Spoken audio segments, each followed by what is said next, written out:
So welcome back to our Out of the Abyss campaign. We are picking off, as usual, immediately, right after we left off. You have all Orgoth, Ray, Takel, Kref, Daron, pretty sure that's everybody. You have all made your way into the subterranean levels of the Blingdenstone Palace. You faced some creatures by the entrance on the outskirts of Blingdenstone. You have discovered some tidbits of lore and information about what has transpired here before, many years ago, when the Drow assaulted Blingdenstone, and was eventually, but after great loss, repelled. You've faced off against some of the clockwork creatures that once protected this place, now overtaken by this strange creature called Ubelix. Now, this creature is a bit like, it is a slime, it is an ooze, but it was magically changed by the Illithids, discovered by Takel. Mm-hmm.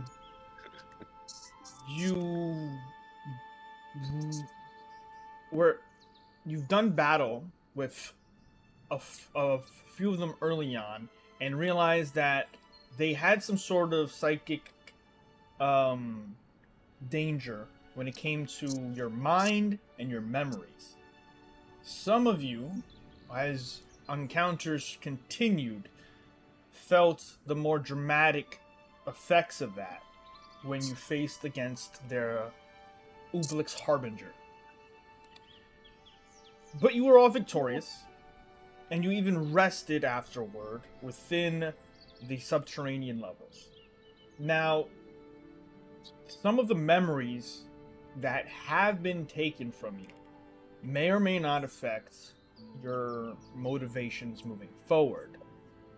But your overall objective is still sort of the same. Make it to the surface, parentheses, good deeds. So, we're picking up, after you've rested and recovered from the physical wounds, you made your way through a corridor that had many different traps. Unfortunately, setting them all off, Ray may have gotten air juggled by lots of damaging traps left behind to keep this section protected. Now, I will say, though we are missing a couple of players, everything in this dungeon is finished 100%, including moving on to the other levels towards the throne room itself. Do not feel the need to rush or to stay. If you want to explore or whatever, that is completely within your realm. I will say there is a lot to discover, and we are coming to the end of this campaign. So, this leg of the adventure.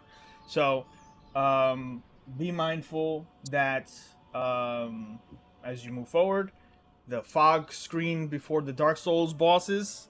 So, before you wish to continue, make sure you've done everything you wish to accomplish. So that being said, bada boom. We pick up exactly after you had flipped the lever, Ray. And got it. Discover a chamber. Discover a chamber.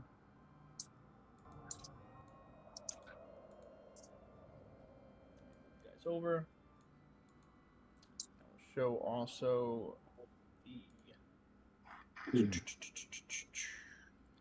I can show the stream. There we go. So,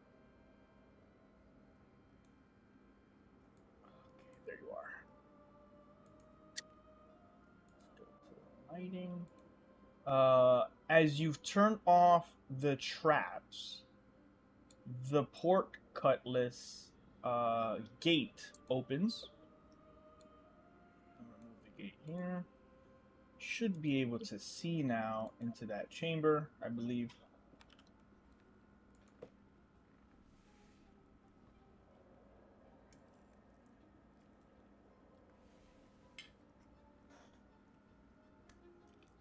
What you see before you is a dark room, dimly lit,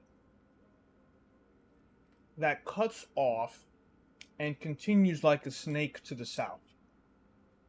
You see some empty tables from where you are immediately, and these suits of armor that, as you get closer, are not actual suits, but clockwork created humanoid looking um, uh, constructs. Now, these are not immediately moving that you notice, Ray, but they are dripping with a very steady stream of white, gooey liquid.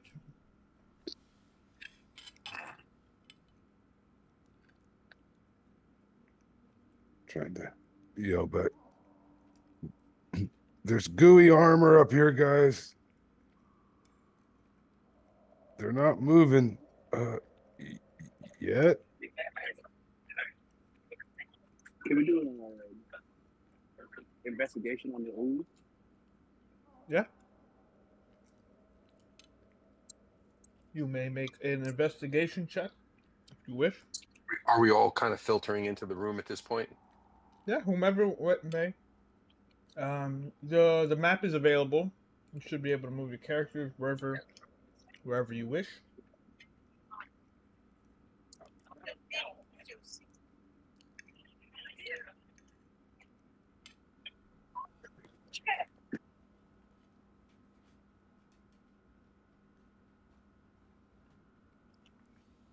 So, 23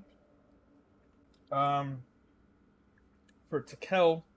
Kref specifically, they do look familiar in that it is very much like any of the other oozes you have been facing in Blingdenstone. But Tekel specifically, you can see the sentience in their movement. It is completely infested, these clockwork constructs, and are very much alive. You guys stay away from these. These are alive. We gotta watch out. They did give me the creeps.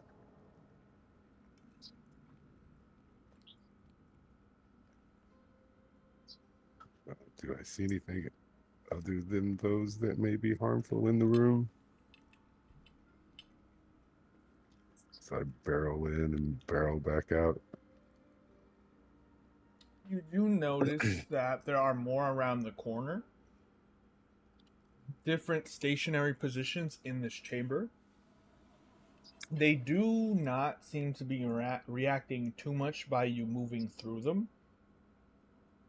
But they are alive. And you do notice and feel a sort of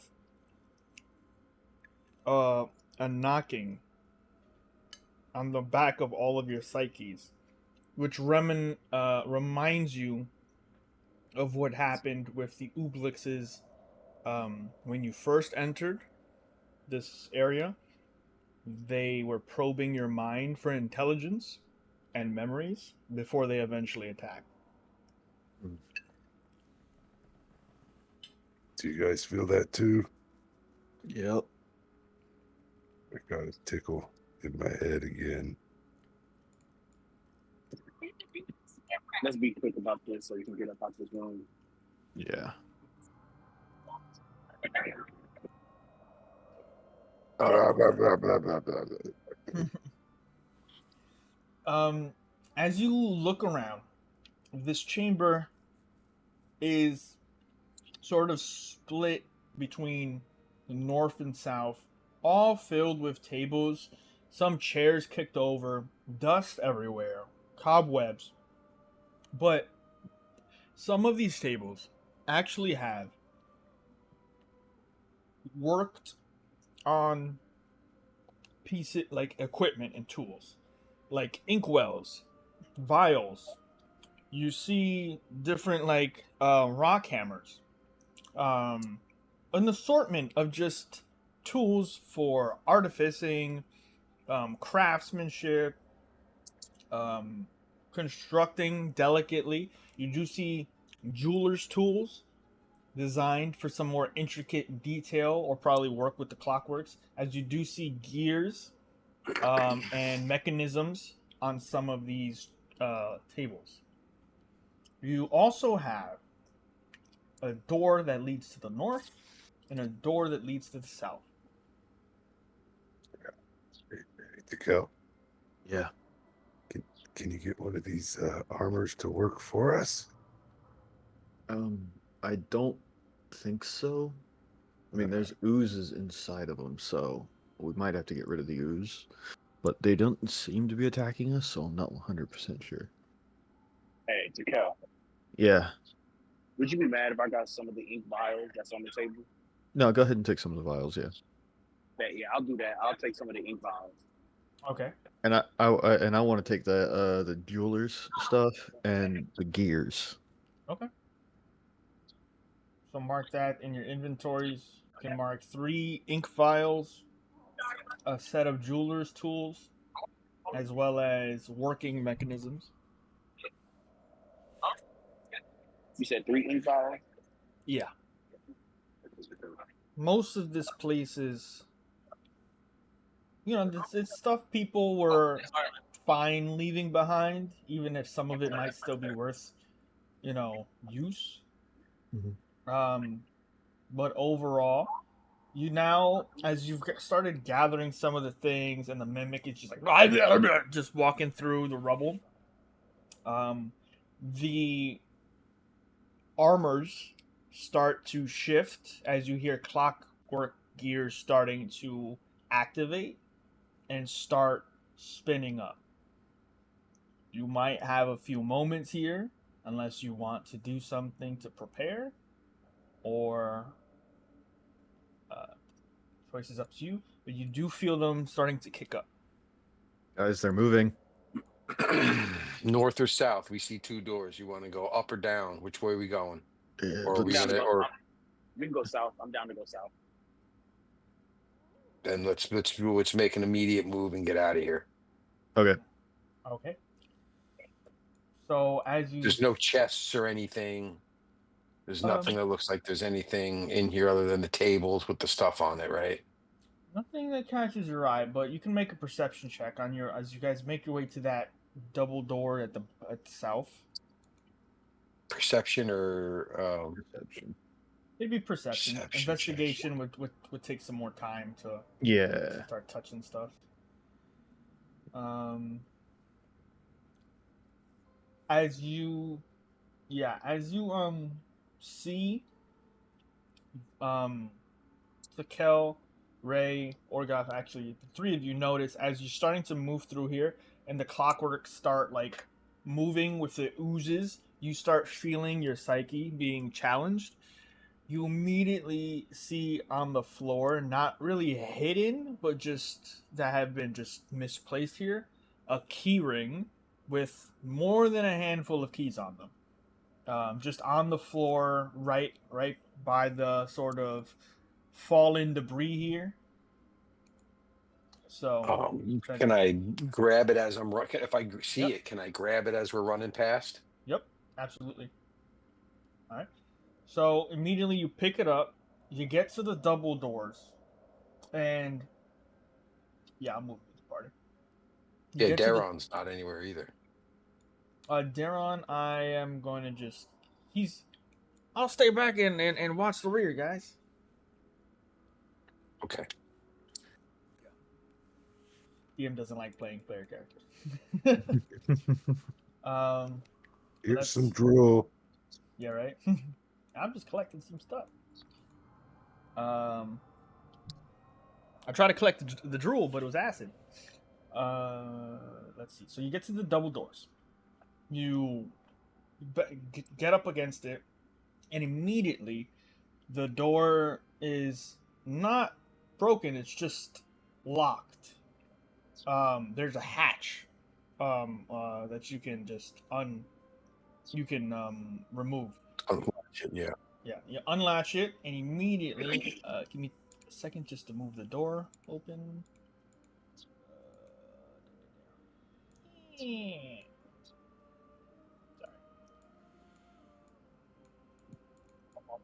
And that door should now be open, I believe. Yep. Yeah. Okay. All right. Let me move. Let me kind of let me goes open it through. more. Hold on. Give me a sec. Let me just move it out the way completely, because you guys might want to close it again. I don't know. Yeah, I'm actually just going to the side here, and as soon as everybody's through, I just slam the door shut. Okay. Cool. And if there's any kind of way to block the door, like, then I'm trying to find something to block the doors with. Okay. You find what looks to be just a standard like left behind chair, pretty tall, and you wedge it against the door. You do hear. I'm gonna be overcraft. You do hear the movements in that chamber of the clockworks stop. Okay, Good call. interesting. Now you are in this chamber here, in what looks to be a very cobwebbed and ruined sort of level to make your way up to the higher levels of the palace and potentially the throne room. There is also a door back on this side. And These in are columns. Yeah. These are large pillars that go up into the ceiling. Yep. That being said, when you enter this room, you actually feel that your psyche is being pushed more intrusively. All of you.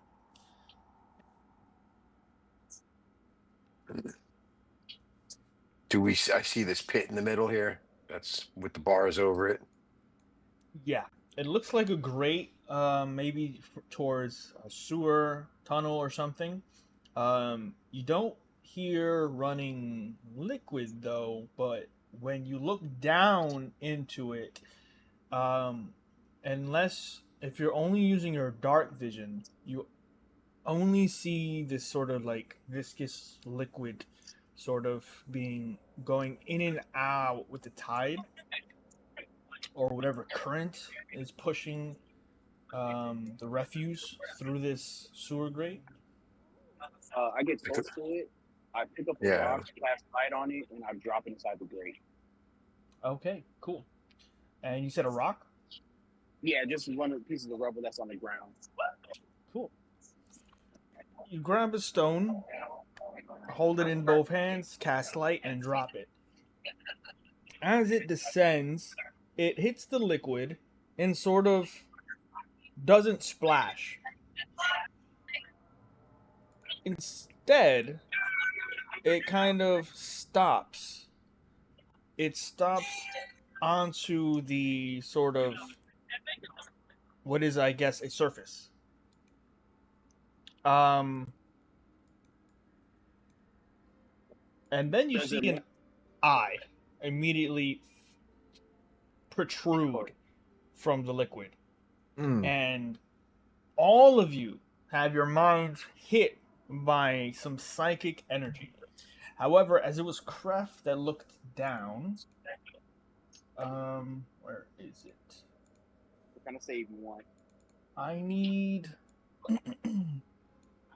I'm ready. I need you to make a wisdom saving throw.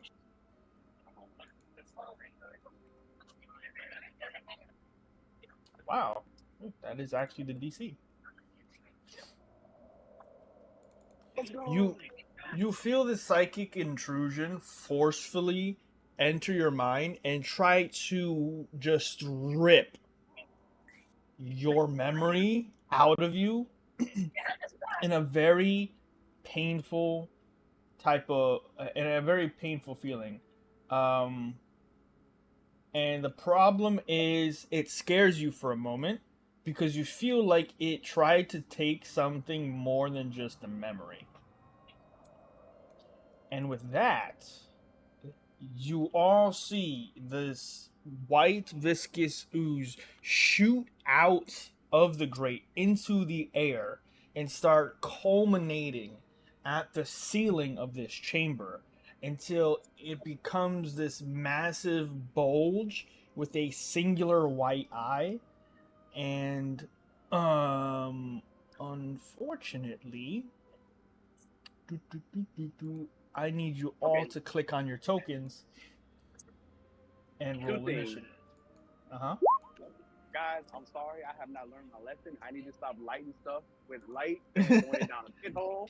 Yep. 2, real quick, before, I notice the rock, does it seem like it's the liquid is like corrosive or not?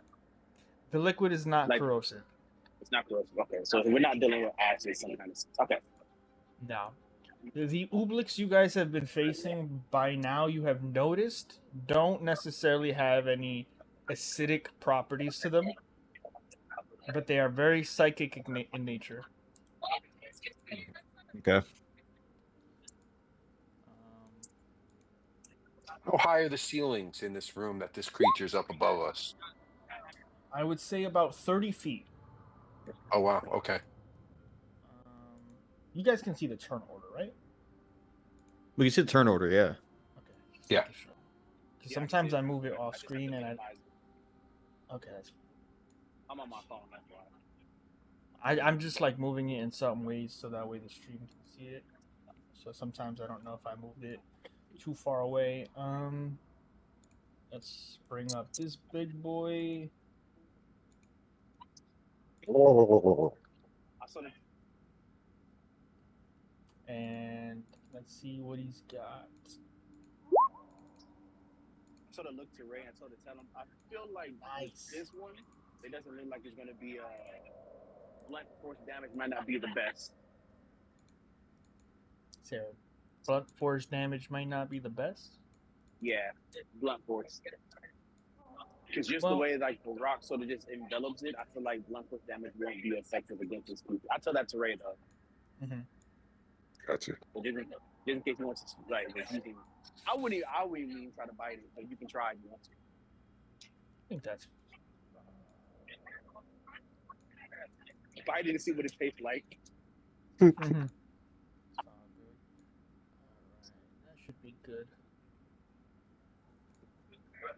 Alright, so everybody's rolled. I have everybody here. Sorry. Let's go with the classical.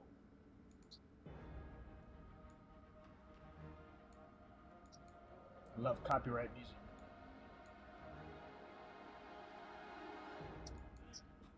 Also, I gotta figure out why my volume is so messed up. Like, everything's been coming in really low for me. Sorry if I make anything too loud. I just can't hear anything. Alright, so, everybody good? Oh, yeah. Yes. No, but yes. Good. So, with that, we are gonna stop with the Oblix adult. Very dangerous creature. As it's maneuvering around the ceiling, it positions itself and kind of lowers its form, this bulbous form, like sort of falling off the ceiling like mucus, but retaining itself. It immediately, and this is gonna suck. First, it's gonna make 2 pseudopod attacks, one at Kref and one at Orgoth. So the first one at Kref, natural 20. Ooh, yeah, baby. No. Starting off strong. Mm. So I'll put it here to People can see that. Oh, but it blocks. Never mind. All right. Damage. Sweet baby Jesus. That's 7 points of bludgeoning and 10 points of psychic. So 17 damage in total, Kref. That's the first swing. The second swing is going towards Orgoth. That is a 14 to hit. Orgoth ducks out of the way, and this Ooblets just swings wide. Okay. With that, immediately. Can somebody do my damage for me? Yeah, it's like how can you do his damage for him? Yeah, sure, yeah. Please. 17. I actually can't Yeah. do your damage for you. Oh, you can't? No, I don't have permission on his thing. For some reason, I have permission with Ray's, but I don't have permission with his. Yeah, it's an orc thing. Let me fix that. Never mind. I did it. I found it. I figured out how to do it. I got it. It's fine. I still give him permission. Okay, good. Don't worry, he'll put your stuff back. Oh, that's why. Because you imported your character, so I can't even give him permission. Oh yeah, and I can't That's why, even pull yeah. up his character at all either. Yeah. So. What a shame. It says Kref only on it. So yeah, with that, I'm going to roll my. We have 1, 2, 3, 4 sentient characters. So from left to right. Ah, damn! I even rolled because I didn't want it to be Takel, but unfortunately it's Takel. Takel, I need you to make a Wisdom saving throw, please. Oh God. Okay. And please succeed. Yeah, it's not gonna succeed. Yeah. I'm Wait, going- is that a magical effect? Yes, it is. I get advantage. Which is good.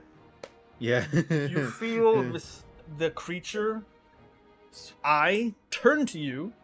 It doesn't stay in one spot. Its eye moves from one part of its body to another part, stares you down, and you feel it try to rip something from your psyche. Good roll. That will be the adult's turn, but it stays lashed onto the ceiling. Was that? Okay. Yep. It has a very far swinging range. Hits hard and seems to have 3 attacks in one turn. You're up. Okay. So, how far is it? It's 30 feet up? It's about 30 feet up, yeah. Okay. And Ray, how much reach do you need? 15. All right. I'm going to look at Ray and I'm gonna be like, hit this damn thing, and I'm gonna cast levitate. Oh shit. I just nod. So I'm casting levitate, which allows him to rise vertically up to 20 feet. This is either gonna be the best part of the campaign or the worst part. We're gonna use this. There we go. Alright, so you extend your arm, cast levitate on Ray. Ray, you don't know what the hell that means, but you slowly start feeling yourself have the will to levitate as you start pushing off the ground by just willing it into being. Anything else, Takel? I'm going to back up a little bit, and that's going to be it. Perfect. Kref, you're up. Creature is 30 feet above you. Okay, perfect. So what I'm gonna do is I'm gonna cast Witch Bolt on him. Oh shit. God damn it. Alright, just because I said, I didn't change the overlay. Let me do that. Yes, for everyone who might be wondering, I caved and let them level up. I don't regret it yet. See, here's the thing: Yeah. we didn't even ask to level up; we just gave it to us. It's been a long time. That's true. And to be fair, I've had levitate before we leveled up. I just was looking for the right time to use it. Yeah. Use it. Yeah. Well, I'm sure you have an extra spell slot too now, right? Yeah, I have an extra one. So Yeah, so now I'm kind gonna of. use Wishbolt as level 1. Give me 1 sec. I just want to see how many level 2 spell slots I had. I had 2. So yeah, Where in? Wishbolt. That's fine. I'm trying to figure out where my overlay for you guys is, so I can up your level.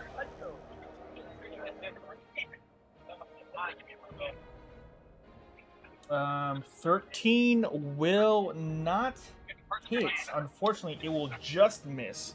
As a DC, it's a AC of 14. Not hard to hit, but a bulky creature. Alrighty, so that's my spell. Out of my turn. All right, with that we have Ray. What would you like to do? I automatically think to go as high as I can, so I'd probably go up the complete 20 feet up in the air and yell, "I'm a dragon now!" And I will rage. Ray starts to float towards the creature and goes into a rage. Stay right where I'm at, but go up 20 feet, hoping that my 15-foot tail can hit him from here. Yes, sir. And I'll give a swipe. I cannot find our overlay. Does a 15 hit him? Yes, 15 hits. 9 points of piercing. Go ahead and add the 2 for rage, so that's 11. I don't know why it didn't come through. I just changed it. Oh, good. The hefty creature, as you strike with the tail, it hits it, but seems to be hanging in there. Yeah, I know it's got a big reach, but I'm still trying to stay the 15 feet away. And There we go. I found it. Overlay. Finally.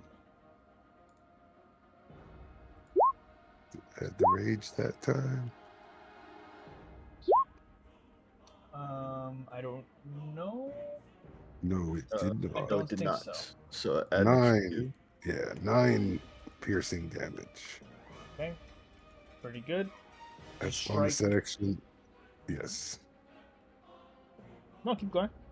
I said bonus action, and I'll hold my reaction. So I'm holding on my tail like a whip right now. Nice. And I do yell and growl. And that's my turn. That is Ray as he starts floating up and gives it what's for. We are going to move to Orgoth. That's 20 points of damage, though. In one Yep, turn, yep. it's pretty good. All right, Orgoth, you're up. Orgoth puts his hammer in his belt, stares him in his mad eye, moody, weird eye, Yep. and hits him with the magic missile wand. Oh, shit. Okay. How many s- charges you want to pop? Just one charge because it gives me the 3 missiles. Okay. So Go. 3d4 plus 1 each, right? Yep. Yep. So that's 3, 5, 2. So 10. it's 7 plus 3. It's 10 points of damage. And do I get to use it twice? You said how many As charges you used? I used one Ye- charge Oh, just for one. 3 Okay. missiles. Okay, that's fine. Yeah. So, 7 plus, so 10, you said? 10. Okay, Yeah. cool. Yeah. Not bad.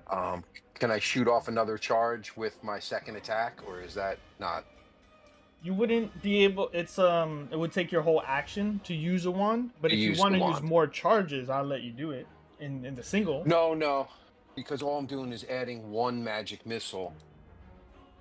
So it's not really worth it. It's like if I can use it for the next round, I still get 3. Okay.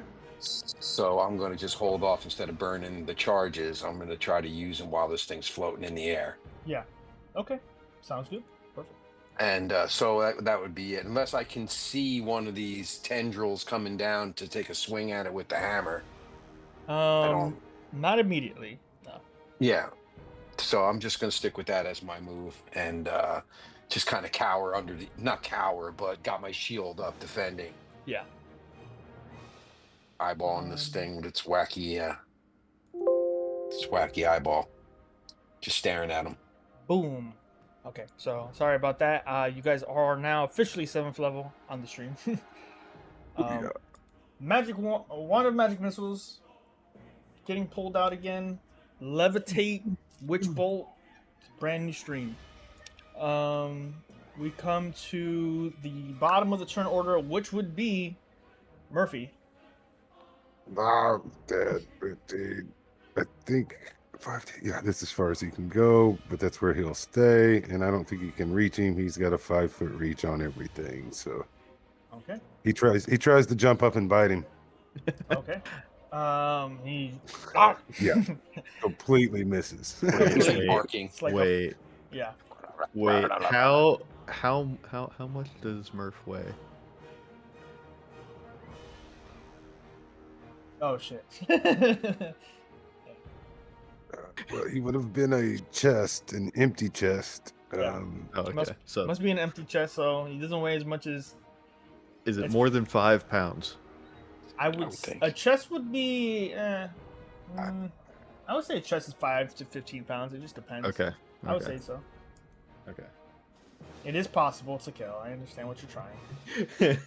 The DM knows. Catapult. All right.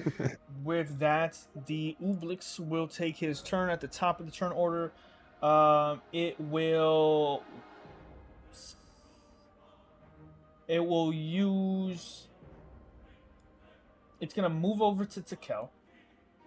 It's gonna make one pseudopod at him. So that's the first attack. 15 Miss. to hit.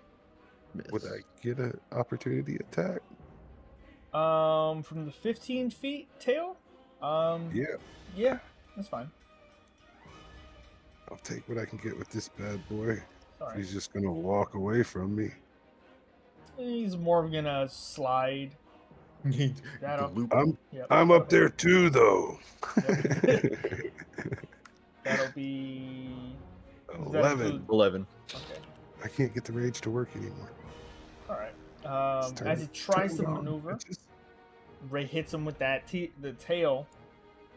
You can do some tests if you want to start. If you want to throw some more tails. Sure. Um, I'm gonna have him.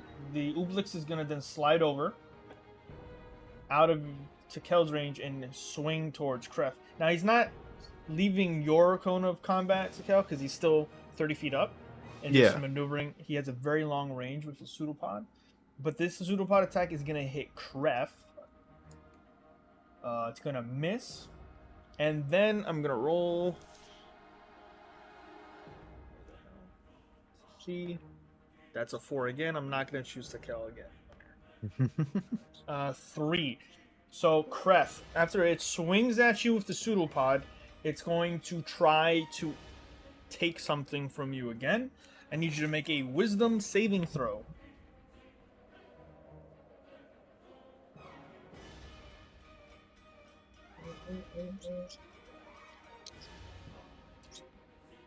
If you are Moment. there. Yeah, if you Yeah. were there. Yeah. There we go. 17, pretty good. If not a little frustrating, but very happy for you guys so far. With that, it is Tekel's turn. Oblix is done. Start speeding it up now. Well, since you already know what I was planning on doing anyway. So we notice it's not acidic, right? Right. Okay. All right. Hey Murph, come here. I've gone as far as I could. Oh, Yeah. that's right. All right. Well, I'm gonna walk over here next to him. Uh-huh. I'm going to pick up Murph, and I am going to cast catapult. Yeah. Yeah. Catapult So- turtle! Basically. Alright. And I'm gonna try to get Murph up there with it. Like I know it still does damage to the catapult spell still does damage, but I'm also trying to get it up there. Yeah. So it's I know. not just pointless. I'm gonna say since he weighs a little bit more, it's still possible. Just give me an Okay. Arcana check to see Arcana how check. good you aim at this guy. Okay. Yeah, Mm. yeah, easily. So you start casting the spell and take a shot towards him. So it needs a DC 16 dex save. I'm gonna give it disadvantage since you rolled high on your Arcana. It does have a high dexterity though, but we'll see. So disadvantage is the natural one. Wow. Otherwise, And that would also be 11 damage from Murph hitting it. nice. So first, I'm gonna have minus 11 onto the Ooblex, as Murph is going to shoot out and just get sticky with it, and start to actually, and this is what I'm trying to get across. Let's see. How can I do this? Move to front. Nope. Wrong button. Sorry. Move to front. There we go. And is now stuck on the Ooblex. Okay. As you shot it into it, it's just like knock, knock, knock, knock, knock, like Pac-Man, just waiting to bite onto it. And as it does, it gets stuck into it. And Murph is now just attached to the Ooblex. Anything else? Do some work up there, Murph. That'd be it. All right. With that, it is Kref's turn. Question: how far away is he from it? 30 feet up. He's 30 feet up? Maybe like 5 feet away, so 35 feet. Okay, let me see. I just gotta see what the range is on this again. Since I'm on my phone. Jump. I'm not gonna jump. Ray's like, if you Okay, yeah. think you can fly, you can fly. Okay. Takel, tell him he can fly. Just point at him. I'm a real boy. Alright, no, I'm gonna toss my Zirconian spear at it. Draconian spear. That's a hit. 20 for 6. And then bonus action, spirit wand it, weapon bond it back to my hand and toss it again. Damn. 27 for 10. Big hit. As you bring it back, and you throw it a second time with more force. Both strikes hit.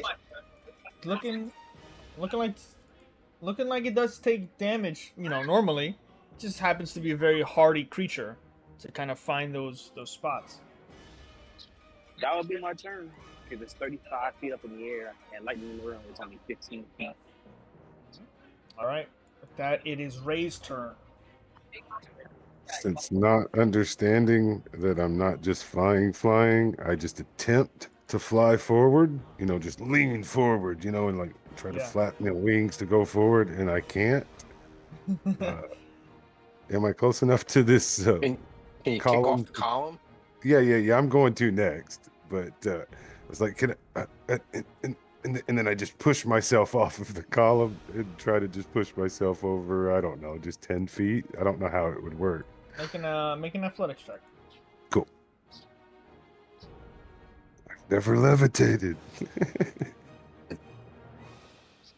As it's your first attempt, or do you have advantage on it? It's because I'm raging. I get no, so then you do. So then 21. Yeah. So instead of the 10 feet, I'll let you move another 10 feet on top of that.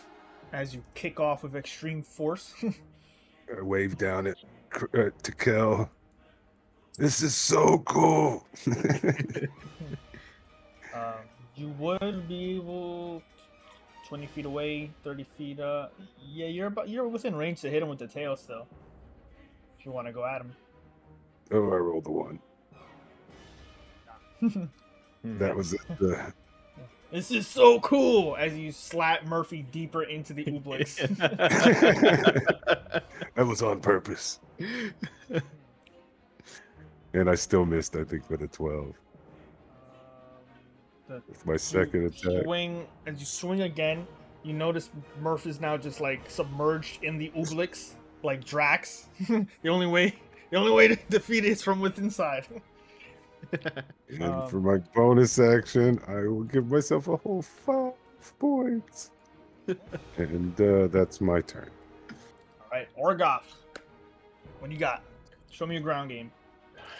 He's popping him with another 3 magic missiles. Trying to get him in the eyeball. think Orgoff's the first person to ever realize that about the wand magic missiles. What? Oh, That if you can either like overload a swing and just get like only one extra d4, or you could just constantly just swing for 3. Top 3. yeah. Yeah. It is a low roll, but I will tell you, it all adds up. As you fire off the magic missiles, they all hit their mark, but the creature is just so massive. And you're only using dark vision to kind of find those weak spots. Still standing, but anything else you want to try? I don't think there is anything else that I can try. Anything else I have that takes an action if I want to lay on hands or something to Kreth. So, and he's not doing too bad. Okay. So Wait, I just have a try to. question. Yes. Not to backtrack, but because the rock is the rock technically still inside his body, Sure. because light should still be active on it then. I'll give you guys some light. Okay. Well, no, because I was like, if it's not corrosive, that means technically if the creature decides just to morph the rock out, then No, it was more of like the flavor of why it only did so little damage. Yeah. Not on. But I will say, let there be light. all right, that was it. I was like, Even- oh, okay. I'll Sort of a dim glow around it. All right. So with that, we come to Murph's turn. Murph he's is inside of it. Okay, can he take a bite? Yes, he can. He's distracted. I think I damaged him a bit by smacking him in the back a few times. No, he's just so sunken into it that as he's just trying to pull his jaw apart, it's so difficult that it just stays kind of shut.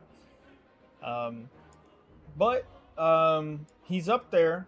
He doesn't have to keep trying to get in there, so if he gets some hits in. We come to the Oblix's turn. He is going to maneuver again above Kref and Orgoff. Actually, he's gonna move more. No, he has to be above them to make it work. You do get another attack ray, and then he will make his strikes.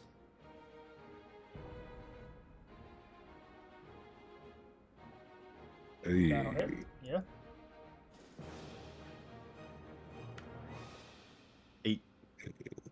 10. Yeah, the rage 10, coming 10, through. 10, for yeah, some yeah, reason. 10 points. I tried it.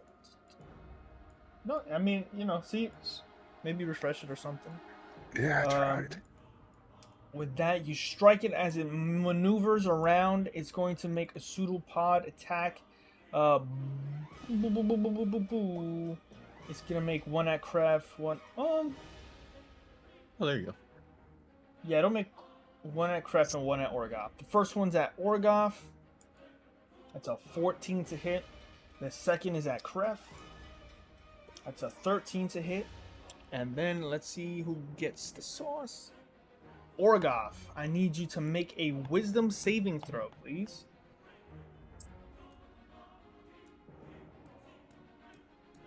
Unfortunate. 15? Oh yeah, it is 15 because of his aura. Yeah, Does your aura give you +1? +1.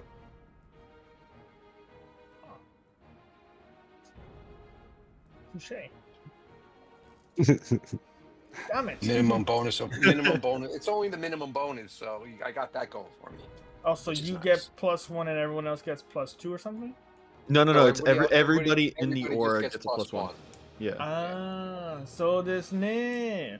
Okay. Yeah, it's his charisma modifier is how much we get in the aura. Okay. So Yeah, and he's not that charismatic. No problem. Counterspell. Unfortunate. My Oblix was not able to hurt anyone yet. Not cool. Not cool, man. Take it. Listen, I'm glad I've got my aura protection. Alright, with that, we are going to go to Tekel's turn. all right, I'm running out of ideas, and I don't want to use all my spell slots. Come on. Come on. You've got a ranged attack. I do, yes. Yeah, I guess. I'm gonna activate the infiltrator armor. Use my lightning launcher. Okay.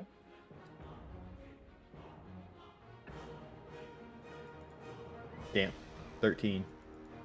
13 will not hit. Yeah, and 19. That will hit. That's 7 damage. Gotta put some English on it. All right. With that, you fire off your lightnings. One hits any movement. I'm going to actually go right here, and I'm curious. So Ray can't. Is the creature within 15 feet of Ray? Of Ray, no. Okay. Well, they're on the same level, height-wise. Okay. Yeah. So he Okay. just has to get within range. But he did Okay. get an attack of opportunity. Is there anything that he can push off of right there? Not really. Okay. And so I was curious. Would it be possible if I can use my lariat of binding to kind of like push him towards it? Everything's possible in Dungeons and Dragons. All right, because I can use it as a bonus action to like Throw him a extend rope. out up to 60 feet and grapple an item or surface. Okay. So if you want, try to make an Arcana check. The DC to move him, I would say 10 feet will be 15. Boom.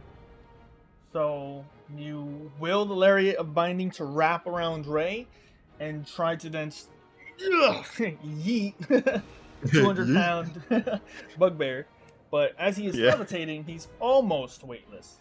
So you throw him 10 feet in any direction. Okay. I want to throw him towards the Oblex adult. Okay, so 1, 2. So that should be 10. Whee! So with that, Kref, you're up. How far roughly am I from? Because I know it's like 35 feet in the air. 30 feet up. Okay, so let me move right underneath them. That's still big 30 feet. All right, so I'm going to throw. There's the only thing I can. Actually, no. I'm a firebolt now. Oof. Crit. Jesus. I'll take you. Damn. God is good, and God is good All the time. That'll be 21 damage. Because this is a spell. Hold on, I gotta check something.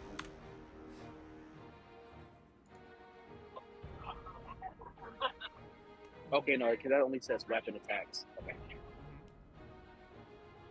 So you Oh, yeah. rush over under it, look up, and just bring out the fucking Sasuke gang signs. And then and just hit him with that firebolt. It immediately looks like a flame, a geyser of flame, as the creature screams in all of your minds. And in this moment, each one of you feel it sort of put a hook into your minds in a different memory in your life. Similar to that of when you face the Harbinger. It's But he doesn't steal it. It's just. hasn't taken anything yet. Okay. So we got to defeat this thing quick. And it feels like fire is what kills it the most, I believe. I feel like it might be. Because that was a spell, I can't use a second action, so that'll just end my turn right there. All right. It is looking rough. Which is wounded, whatever you want to call it. It's about half. With that, we are at Ray's turn. There's spiking. Hey. 21 will hit. Damn. Just bouncing around on that. 9 damage. Good. And spin around while I'm in the air with the second one. And yes, that makes sense. I All got good. fancy and cocky. You You're still use not used to levitating? Yeah, Yeah. he uses the momentum of the first swing when you throw him to smash into the Ublex, but is then off balance for the second. Anything else? No. I just tried to pirouette with my hand on top and missed. Okay. Orgoff, you're up. He's gonna he's kind of got a shield up and he's just popping off these wands, these magic missiles from this wand. Okay. Just remember how many charges you have left. I have one charge left after this that I probably will not use because it gets into that danger territory. But fuck, it's always with the ones. 5, 7, 8 points total. But it doesn't miss. But it doesn't miss. Yeah. So with that, you fire off 3 more shots. It hits the creature. You're all now weighing laced to it. You hear that psychic energy scream into all of your minds. It's taking hits. Anything else? No. Alright, it's Murph's turn.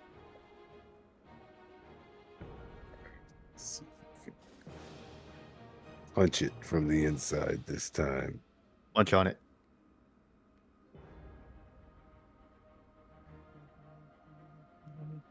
Nope. As he just like trying. One. It's just trying to eat the Ublex. Sort of goes numb from the psychic energy. Its little sentience now making it just a drooling stupor. The Ublex is going to swing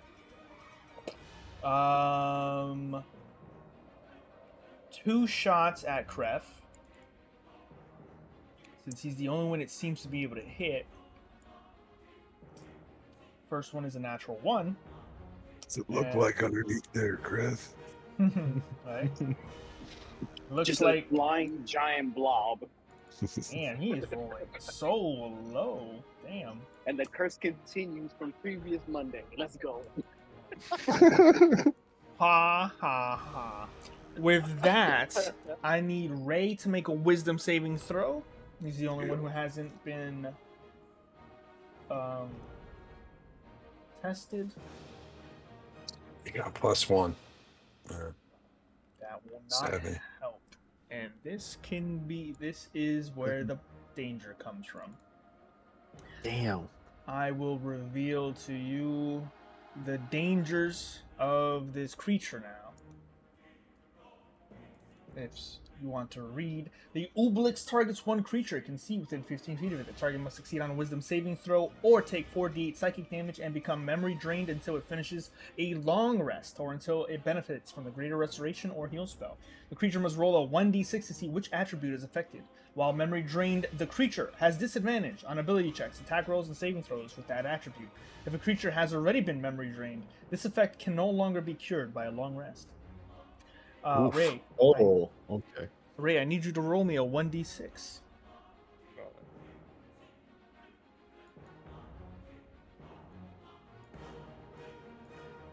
Oh no. 3 is your constitution. So, currently, your constitution has been memory drained. You have disadvantage on ability checks, attack rolls, and saving throws with that attribute. Is it -3 or is it 3? No, just rolling a d6 it chooses the attribute. Gotcha. Yeah, so he goes from strength down to charisma 1, 2, 3, 4, 5, 6. Yeah. Additionally, you take 4d8 psychic damage, which is So it's 15. Let's take half that. 7. And then the creature will move.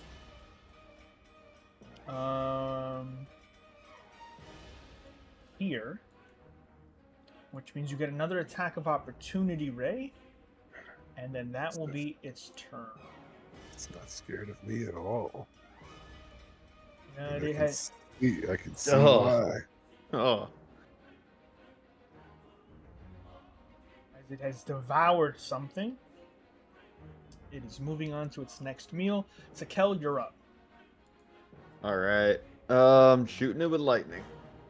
You would also, Sakel, notice the ability take place as well as the actual effect. The moment you see it, it gets lodged in your archived mind, and you do know the full extent of that ability now. So if you want to, Okay. if you want to explain it to anyone, you may do so. Yeah. Okay. Yeah. I'd probably be like, no, Ray. Crap. You're anything that has to deal with Constitution. You're screwed at this point. It's cold. It's cold in here.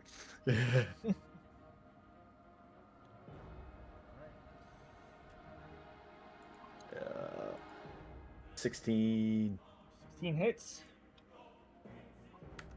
10 damage Boom. plus an extra D6. Right. 5, and Five. then another attack, 22, Hit. Nice. and that would be 7 damage plus another D6, Seven. and that's 3. So that's 10 and 15. So that's 25 damage in total. Pretty big. Big hits. nice. Big hits. It's looking rough, but it's still hardy and looking to still pick this fight. But it is smart enough to try to keep away from Ray. There's a big amount of there's not only sentience but intelligence on this creature, and that's as much as you gain from it right now. Okay. Anything else? That's it. All right, Kref and then Ray. Let's go. What do you got, Kref? All right, I'm gonna use Firebolt again because it's still above me. 18 for 20 damage. Jesus. Damn. Just rolling maxes. Eldritch Knight, my boy. Damn. As some as you even He was already forget, not using spell. as you guys see lightning blast into it, you then see fire again, and it's hard to remember. Oh yeah, Kref does magic, boys. Yeah. As he's just, and the best funny part is, Kref. Morgoth's looking at him with like these wide eyes, like, oh my god. Not only does he kill things with a sword, he blasts things out of the sky with fire. Yeah. The heat of it is very unique also for some of you to notice because he's wearing full red dragon armor. And as he's casting the firebolt spell from him, it almost looks like steam is pouring from the armor itself. And with that, okay. With that, it is Ray's turn. Then we got Orgoth. I still lariat binded, or was that only for your one turn? That's up to him. So yeah, so I mean, you still can be. I can do that, but the whole thing about it was it basically he's grappled and everything by me, and if you're willing, you don't have to make the saving throw. So I mean, you could still be Yeah, that's what I was grappled. like. Yeah. If it's so it's still attached to you, so I could grab a hold of it and try to move myself a little bit. I probably wouldn't got be you able to move covered on this my far. move. Well, you didn't use your bonus action, right, Sakel? I didn't know. No. If you guys want to agree on another throw, you can try it. Yeah, that's fine. Toss me a little closer. I'm about 5 feet away. DC 15. Arcana. Yeah. Okay. 25. Boom. So that's 10 feet. I'll let you choose which 10 feet that is, Ray I'm going or Takel. 10 whichever. feet. I'm going 10 feet that away, straight towards him. Or I mean, if he wants to go up top, he can because I'm he's sorry. in range. I No, was you're just good. trying to touch him. He'll be in range either way. So Yeah.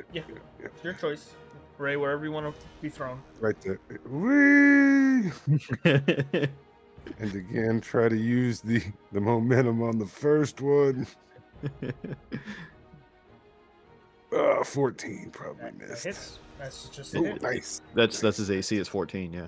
Nice, found it. That Not 8 hard. damage. Not hard to hit, just big hit points. Looking rough as you strike with the tail, does hit. Strike a second time, that also hits. Ooh, 14 damage on that one. nice.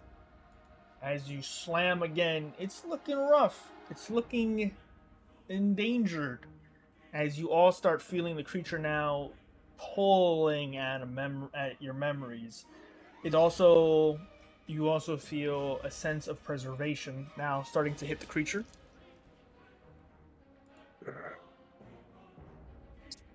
Bonus action. See if I even have one. I do not. Not Okay. even the big All right, Orgoth, you're up. Well, I'm going to use my Valve Enmity so I can get advantage on. I'm going to chuck my trident at it, as it's my last thing I have to throw at any kind of distance. But yeah, I 15 guess hits. 15. Okay, Nice. 8 piercing, It's good. and then I run over to Tekel and I say, "Give me the lariat," and I'll float Ray as like a balloon towards the guy. And as I grab the rope, I just kind of start running to pull Ray Um, towards the creature. so the But thing I'm is, not going to run too far. You know the what I mean? I'm lariat gonna is kinda attached to Tekel's waist like an item. Yeah. Yeah. It's like a third arm Ah. coming out. Yeah. Yeah. I can't just grab it and run. Can I throw a rope? You'll be at Ray? pulling me too. You Well, can I'll jerk pull both of you around if on I it if you can. want to. It's around his waist. I'm Yeah, trying to like basically balloon you towards him and like use my running so that you just kind of float in the direction I'm running. It's I a would third say- arm. I would say if you would need Tekel to let go because it's the only thing is it grapples Ray, so technically he can't let him go. So you'd have to move Tekel with Ray. Like you'd have to move them both in order to make that happen. I could also say, because it does move out about 60 feet, he could possibly like extend Have it a some little bit if slack. he wants, or have some slack or something. But He other could, than that, I'm but not. he'd, I'm not he'd sure. have to like. Fruit, Yeah, Fruit I'd Loops have to let go. Yeah, he'd have to pull me along with Ray. Right. Yeah. Still Or that's possible. considering it. Yeah, it's still possible. Yeah. I mean, it's possible. Yeah. If you want to start Oh. Fruit Looping him and grabbing it, like I'm trying to grab it so that I can whip Ray towards the creature. So make a Because strength check. I'm kind of out of attacks as far as distance go. I can start throwing some daggers, but All right, make a strength check or athletics if you have it. Yeah. Athletics is more my thing. Okay. 18. So as Tekel said, it doesn't have a long range. So you start grabbing the lariat and start like pulling it like the wire from the front of a truck, like that, like it's the what is it? Like a guide the towing wire. cable. Like yeah. Yeah. And start pulling it and getting more slack from it. You don't know how magic items work. But as you start grabbing all this extra slack, you now start bringing Ray over. So, however close you want to bring him, feel free. However close he wants to be. If he's good where Bring he it is on. right now. Whee! Bring it on. Throw Yeah, me there it into it. I don't give a shit. There it is. So I kind of Just I'll know you can, headbutt it. you can only go about 60 feet from me. Yeah. So yeah. Well, and he's 20 And- feet up, so it's yeah. probably like maybe 25 feet from you or something like this. yeah. All right. No. You bring him over a bit. With that, it will be Murphy's turn. Come on, Murph. Come on. Murphy rooting with a for- crit. We're all rooting for you down here. Now that Ray is finally within range, it would be with advantage. Yeah. You wanna? Come on, Murph. Oh, you guys called it. He critted. Nice. Oh shit! Pretty sure that's 22 points damage. Is that right? Jesus. Wow. I don't even. Yeah, that is 8. Yeah, as Murph starts biting at the Ooblex from within, you all feel this sort of mind pain at the back of your head. It's a good hit, and the creature's looking rough. But in this round, it is going to try to preserve itself. The creature is going to slide against the wall. That will be an attack of opportunity from Ray and Murph. We spit him out, huh? Oh, sorry, no. Good. It's still, yeah, my bad. It is attached. This would be funny. This would be funnier. So it's just you, Ray. Oh, I nailed it. Hit it. Just You barely. hit it. Nice. Just That's a hit. barely. You have advantage because it was still within range, just in case. I don't know. Nope. No. All right. 11 damage. 11 points of damage as the Ooblex slides across.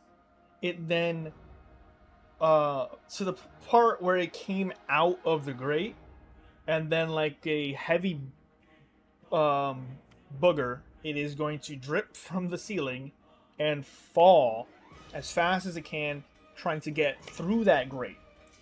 As it does, Kreth and Tekel, as it falls down in towards the grate, you will both be able to make an attack of opportunity. This is your moment, if you so can make it so. Can I use a cantrip as an attack of opportunity? Sorry, warcasters. And then question, would it be with that advantage? I would say sure. I'm just asking. Yeah. It ain't got to. No, I would say sure, because as it falls, you are all like within range at the same time. So yeah. So 24 for 11. Okay. So Again, is it possible to use a cantrip as a? No. As a Warcaster. No? Okay. All right. What do I have? I gotta give Warcaster something, man. You either No, I take... I got you. What do I have? There's a reason why one of the most famous lines ever in D&D is, "You leave when Burt Reynolds says you can leave." Crap. Okay, I wasn't wielding a weapon. Can I just pull out a weapon and hit it, or do I have to just hit him with what I was using? I would say you'd have to use whatever you have equipped, because Okay, it's only because it's a reaction. Yeah, Yeah, I got you. Yeah. Damn. Oh my god. You know what? You Oh. know what? I'm gonna use my inspiration. There we go. Woo. I will Nice. I will allow it, and I will give you the Father, the Son, the Holy Spirit to cleanse whatever. 6 and 2, so 8 damage in total. Okay. As the creature falls onto the grate and immediately starts submerging into it, you sort of try to fire off a blast, and the charge doesn't come out at first. And then you feel the hook in the minds of every one of your party members. This creature is literally about to rip out on its way out of here. Very important, powerful memories. You rush to the grate. How do you want to do this? Oh, I was thinking like as it's like just glorping through the grate, and I'm feeling that hook. It's like I'm holding up my arm to shoot lightning, and the lightning's not coming out. I feel the hook, and I look at everybody, and I just run straight to the grate and be like, all right, last chance. And then I just like full focus and everything, just a lightning blast straight into it. Okay. As you bring down the weight of all of your this adrenaline of arcane energy, trying to focus it on finishing this creature, you did 8 points of damage. It had 7 hit points. Yes. Nice. You blast into it. See, I told you, Orgoth, every bit of damage. See, everything We'll counts. take every point you can get. Yep. So as you fire in, you hear the scream from the creature in all of your minds, and you see the thread, invisible almost, start to just be cut from all of you, and the hooks. You feel a sense of relief as it disappears from all of your minds. The Ubelix is destroyed, and Murphy's body just is biting onto Great as the creature just slumps and spills into the sewer. Get off there. Get off there before you Yeah. fight through. I just start like pulling the me and Orgoth start pulling the lariat down. Just come here, come here. Yeah, pull right back down to the ground. Okay. So with that, the creature is destroyed. Ubelix, no longer a threat. Some of you are a bit hurt, but overall, it could have been much worse, as you kind of, sort of, uh, disseminate still that information about the creature to Kel and realize the potential it had. But you also did very well, and you do notice it did eat something though, regardless from Ray. Yeah. So with that, It's so cold in guys, here. guys are here. And I know that it would take the greater restoration spell or a heal spell to cure him, right? Potentially, yes. Yeah. Okay. Okay. Laying on hands is not any of those things that can help him. A little more tired and a little more cold than I'm used to being. Physically, yes, but mentally, Yeah. You can always certainly try Orgoth, but you do know that those are sort of like, as we have played them, sort of ritual, like kind of skill challenges, where you will have to Yeah. offer up your your a certain amount of healing, etc., from your ability to attempt to do something like that. It's still possible. It's just above your class, the different range of class. Understood. Yeah. You're Oh, letting me use a whole bunch of it, and if to try it, I understand. yeah. Is it worth it, Ray? Do you need what are you suffering from? Constitution? Yeah, he's taking disadvantage on Constitution checks and saving throws. Constipated and cold. He's constipated. So how many laying on hands would it take? I have a total of 35. So, in order to deal with an ability like this, I would say 20 in order to make the attempt. I would allow you to use all of them to grant yourself advantage on the check. It would be a religion, no, it would be a medicine check. So, it's up to you. So, 20 to make the attempt, or the full amount to make it with advantage. And before he makes the attempt, lesser restoration wouldn't do it. It'd just be greater or Yeah. heal. Okay. Yeah. All right. Big ticket stuff. Yeah. Okay. Do we know when the sun's gonna rise? Like this, the rising of the dawn and all of this. In terms of the blessing, it. Yeah, because I have so many things that rely on the rising of the sun to be. You have slept 8 hours, in the previous chamber, so at the very least, about 8 hours have passed. So, one more long rest might get you there, but it's hard to tell. Right. So that's why I'm trying to just pace myself. Is the Constitution with your Constitution being down? Is it really hurting you? I'd be like, Kel, that was so much fun. Just like I said, I'm just a little colder, the stomach hurts a little. I think for now I'll be fine. Because it's a lot of healing. If we're gonna keep moving, then I might want to save it for just healing hit points for now. Yeah. And try it when we have a more secure area to rest afterwards and stuff. Yeah. Well, I know if we rest, he should be fine. But if he gets hit by something like that again, then, and it's affecting his constitution, then it's permanent. So Is it something you that gotta I be should? careful. Should I expend my all my lay on hands for it?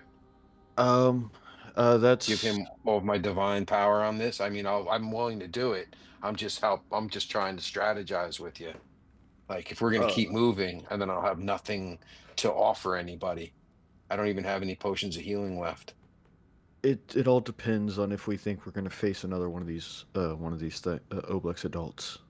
Every Ublex time adults. we open the door, Yeah. we're gonna face something. Yeah. So Because it's like the last room we just kind of sketched out of, but there was something there. You knew there was something here. When we go through this next door, there's going to be something there. So I'm just trying to Let's do it then. yeah, just go ahead and do it. do it. Yeah. All right. All right, I so sit down and try to start meditating while you're rubbing my head.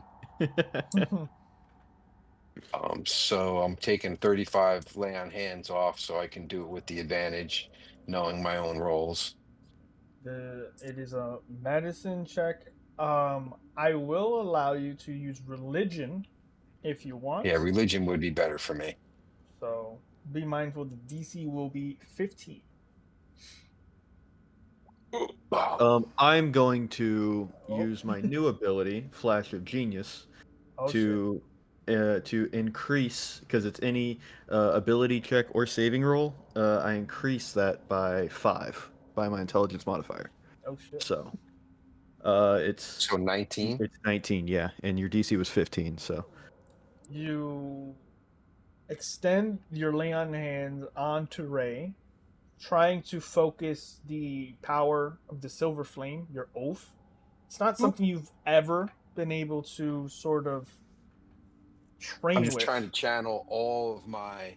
I can use my inspiration to re-roll, but if this is working because Takel's got me buffed, then that's great. Well, the 5 will give you the auto success, so it's up to you. Yep. I like No, that to will- think like Orgoth is doing this, and then just Tekel kind of just randomly out of nowhere, like the stone starts to glow, and then we just see Orgoth like his hands getting a little bit more power, and it's working. You feel the energy of the stone sort of guide you on what Orgoth would have to do in this situation. As Orgoth is channeling the power of his laying on hands, you start to focus the energy into his actual psyche, as it is a mental disability. He's been sort of kind of like a curse is the best way to put it. Yep. And instead of healing the physical ailment, and that's when you feel a reprieve and warmth re-enter you, Ray. No longer are memory drained. Oh. It's like a muscle cramp in my head. It's gone. It's gone. Orgoth's kind of exhausted. He's kind of sweating, and he looks at Tekel and he nods. Thank you. And I have a confused look on my face, like, yeah. Never did anything like that before. Me either. So with that, fist bump to the Ray, fist bump to the Tekel. Fist bump to And, Murph. Oh yeah, and a pat on the top of the chest for Murph. You hear You're okay there, Box. You hear his first words, Obsidian Pact.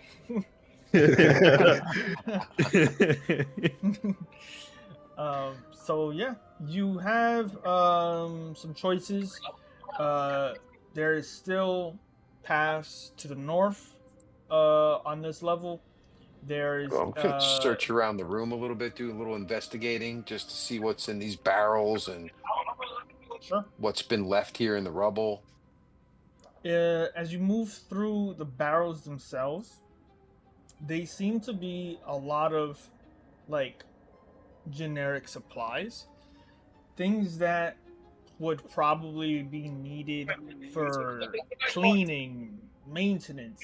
You find oils, you find a bunch of different like brooms and pickaxes, just generic stuff that should probably be in like a storage locker, but it's probably left at the bottom of the staircase to the palace, instead. So Yeah. nothing out of the ordinary or of immediate use. You have a door to the west and the door back to the north, and some sort of stairwell. this stairwell leads to the palace itself.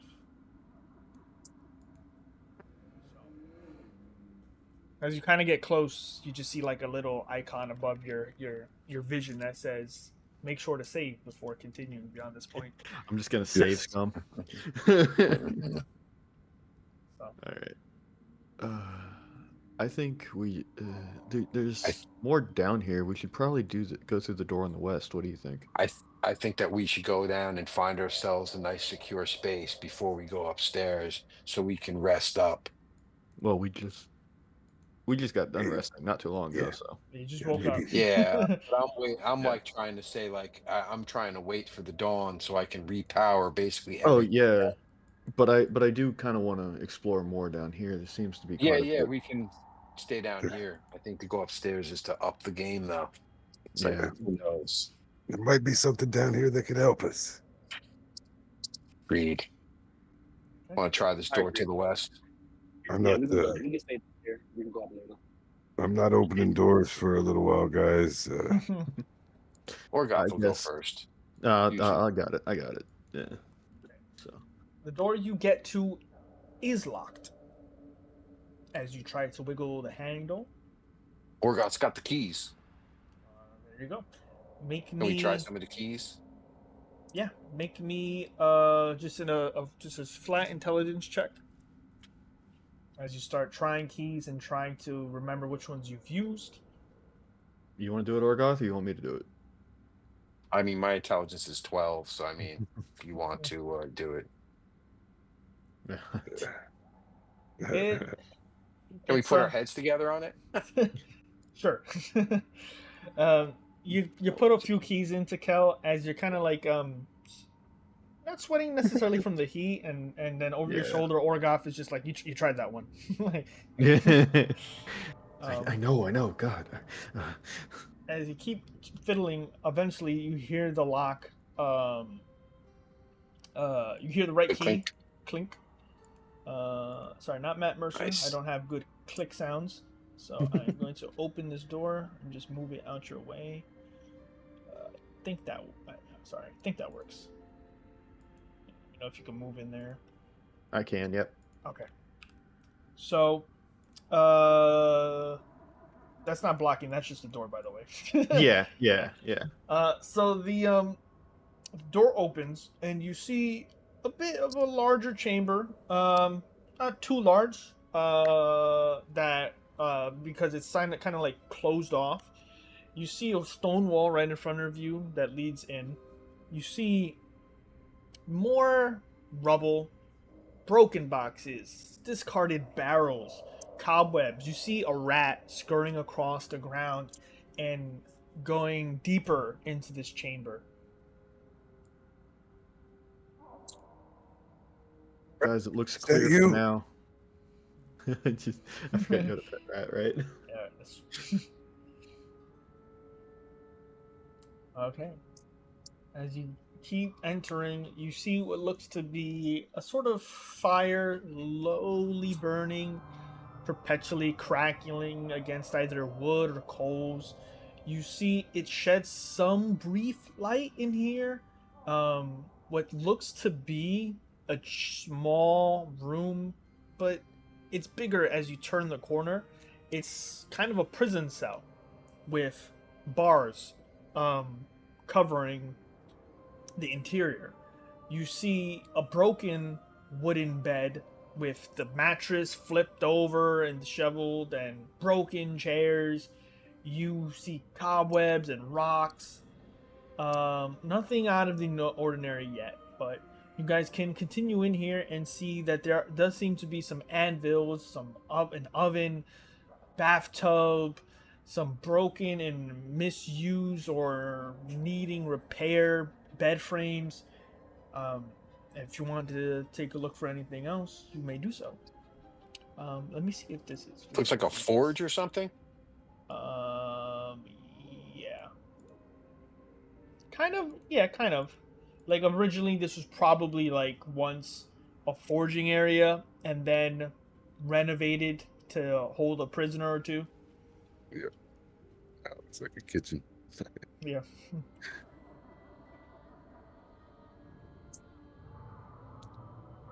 Well, there's a forge here, Tico. How loud can we get down here, you think? You want to make something? I want to make a lot. I want to make a lot of things, but I don't know if we have the time. Investigation. I mean, they're researching around. What's in this cell here? I'm looking for traps.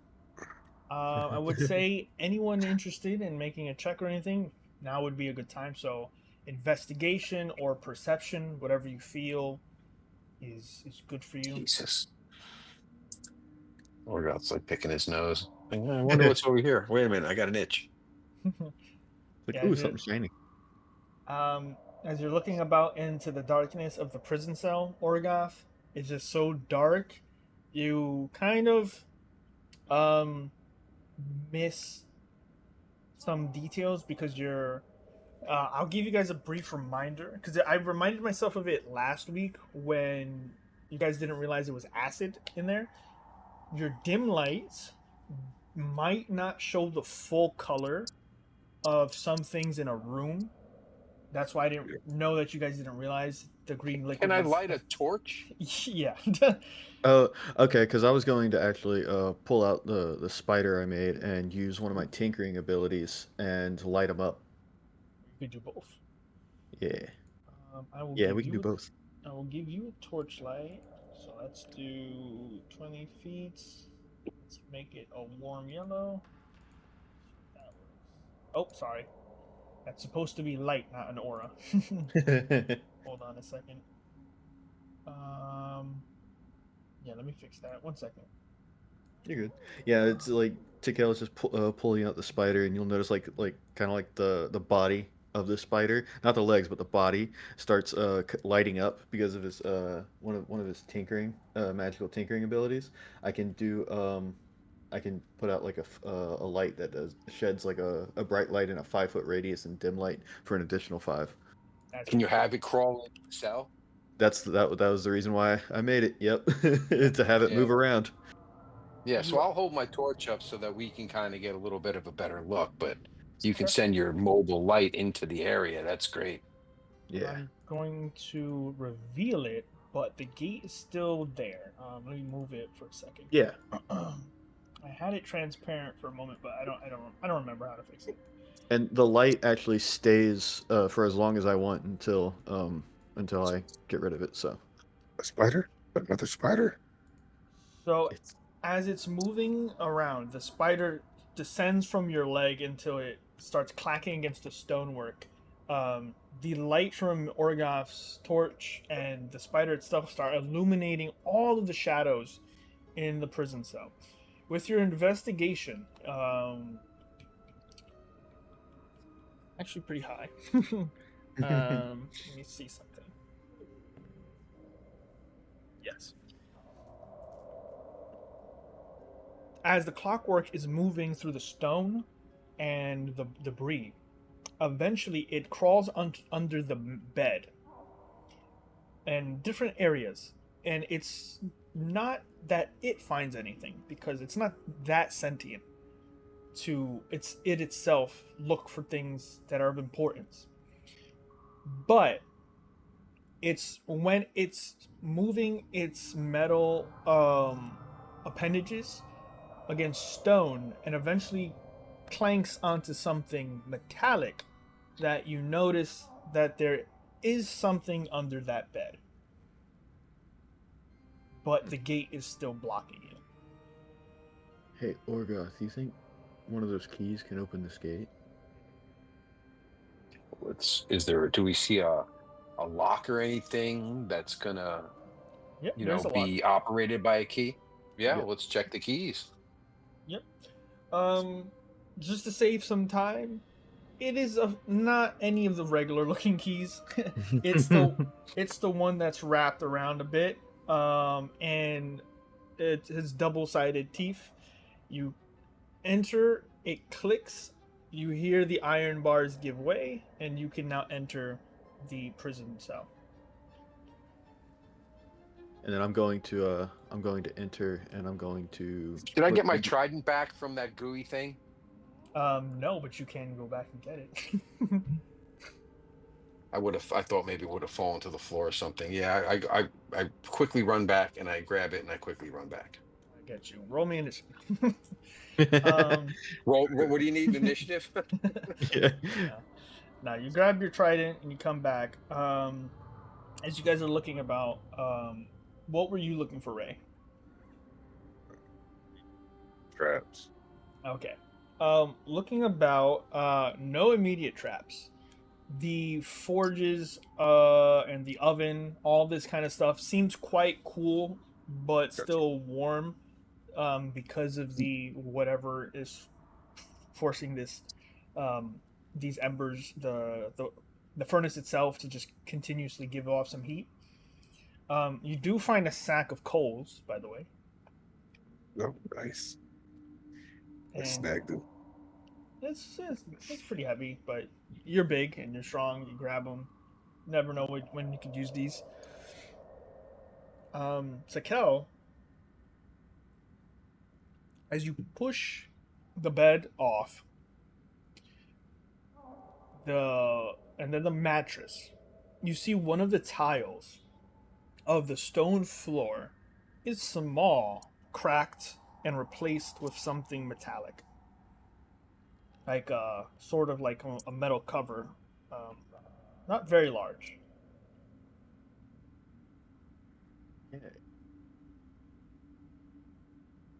And it's just a cover. Yeah. So somebody has removed the stone here, Okay. and made a nook and is cover or something, and is covered it with a piece of metal. Yeah, I'll move it out of the way. Okay. See if I can try to move it or pick it up or get out of the way. Does it need to be pried out or something? It's not hard. It is tucked into the seams of the tile.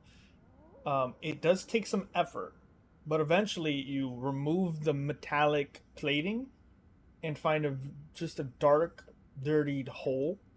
As you look in with the light, you see something wrapped in cloth, small, kind of like a talisman.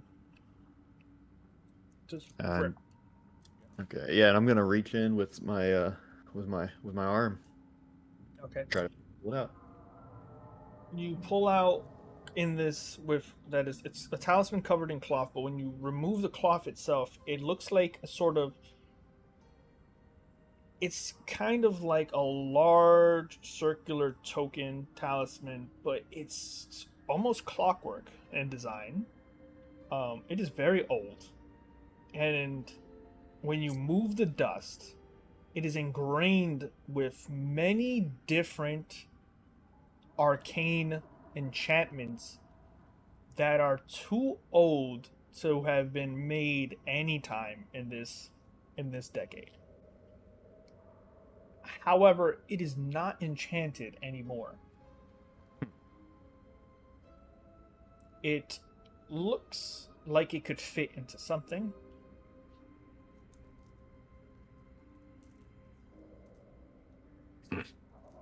Okay. And I guess I'll just like with it unwrapped and just looking at it, getting all that information, I'm gonna pocket it. I might be able to do something with this later. Yeah, it looks important. And it looks like it was well hidden for a reason, probably.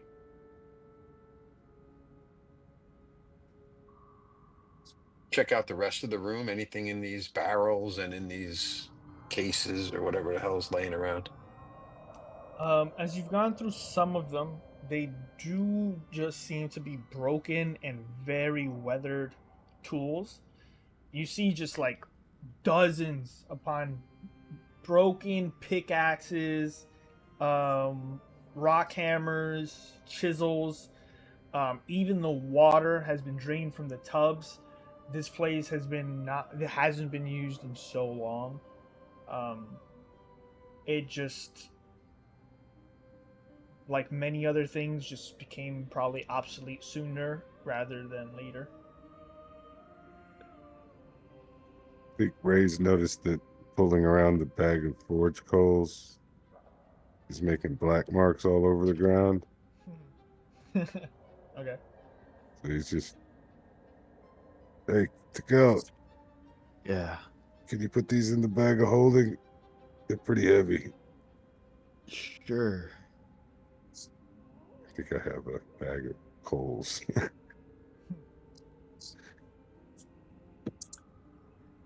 So you've gathered Orgoth everything. plants it on the iron, what do you call it there, anvil, and just kind of resting a little bit, getting Right. some rations into him. Makes sense. Just trying to recover, mentally from the Yeah. battle. So you found something of importance here. Um, for what purpose it serves, hard to tell. But it doesn't seem like there's anything else here that could be useful. And no baked foods in the oven. I didn't Um, see any. yeah. At best, it was probably used to make bacon. If Bacon. yeah, but those days are long past. What did it look under the goo? Okay, what? Oh, you guys are talking to each other. I'm like, what? Yeah, yeah. All right. So yeah, what would you guys like to do? We could go back and see about doing the going to the room up north if y'all want. We're gonna have to run through that room so that those stupid mechanical things don't come to life. It seems like we've got a bit of a moment to get through there. Yeah, But if y'all want to. yeah, that's fine. Okay. What's the blue dot for on Orgoth? I'm go. I don't see a I'm blue gonna. dot. Yeah, I don't see a blue dot either. Oh, okay. I'm gonna call back my spider. Okay. It makes its way back to you and returns. Maybe I put something on you. The blue dot. It could be that it gave you a torch. Oh, Orga. gotcha. Yeah, it could be that. Yeah. Um. So yeah, as you guys make your way back, I'm gonna open this door. Is your intention to get to the other side before disturbing them? Yeah, I'll pick up Murph. Okay. I'm gonna leave this door open. I'm And gonna Ed crack Grimley this. it all the way there. Gotcha. All right, I'm gonna crack this door open. As you guys have a moment here and rush through here. Whoever has the keys, it is gonna It's be a Orgoth. bit. It's gonna be a bit of a skill challenge here. Very brief one. So as you all start moving through, the you all immediately feel at the back of your minds that intrusion, that psychic energy trying to prod, figure out what your name is, what you're doing here, if you're worth waking up for. And as many fresh memories are running through here as you do the Resident Evil, just like try not to disturb anything. As you try to get to the other door because they can't follow you if you get to the other door, right? Yeah, yeah. Um, you start wiggling through the keys and started going through them. I would say Orgoth, with Takel's help, with advantage, you can make an intelligence check to try to get the right key before these things start waking up. And why did I make this door so thin? Oh, I see Yeah. some decent rolls there. That's a good one. Both of them are good, great. You immediately discard the ones you've already used. Pop in the first one that you feel lucky with. It enters easily, turns even better, and these clockwork constructs don't even tremble enough by the time you've pushed the door open and find. There we go. There. And you guys can now make your way through. Would you like to close the door behind you? I would think so. Okay. So everybody make your way through. And then I will close this door. Somebody grab grass. Oh, he's here. Oh, there he is. He's here. He's here. Yeah, yeah. So, you make it here, and there's some familiarity with this hall. It's relatively empty, but down the west side, you see a familiar-looking gate with a lever. You see two doors on the north side, one towards the eastern side and one towards the western side. That's Both are locked. I will say, since you've gone through most of the keys by this point, you can easily figure out which remaining keys open which doors. There's not a lot. There's not like 100 keys. But they are locked. They are locked, though. Yes. Kraft listens behind the door. Go ahead and make a perception check.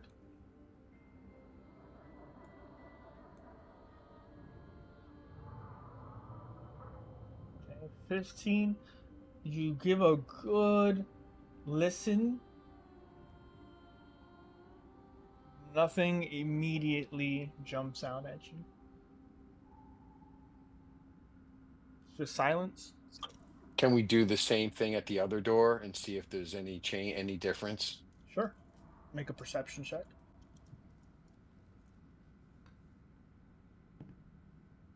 Look at the orcs doing such a good job to go. I wish I had better rolls. It seems quiet, but you know, you never know. You do recall that the creatures in the other room are also relatively quiet, so it kind of gives you this kind of like worriedness of, am I hearing nothing, or is there just something on the other side just waiting for me to kick this door down? So nothing definitive though. I think there's traps on the other side of this door with the lever. I think we need to leave that alone. I think that lever opens the gate. Yeah, no, there's traps on the other side. Stay away from there. You do. Didn't we come through this Came other from room? the other side. We came from the other side. Yeah, I know.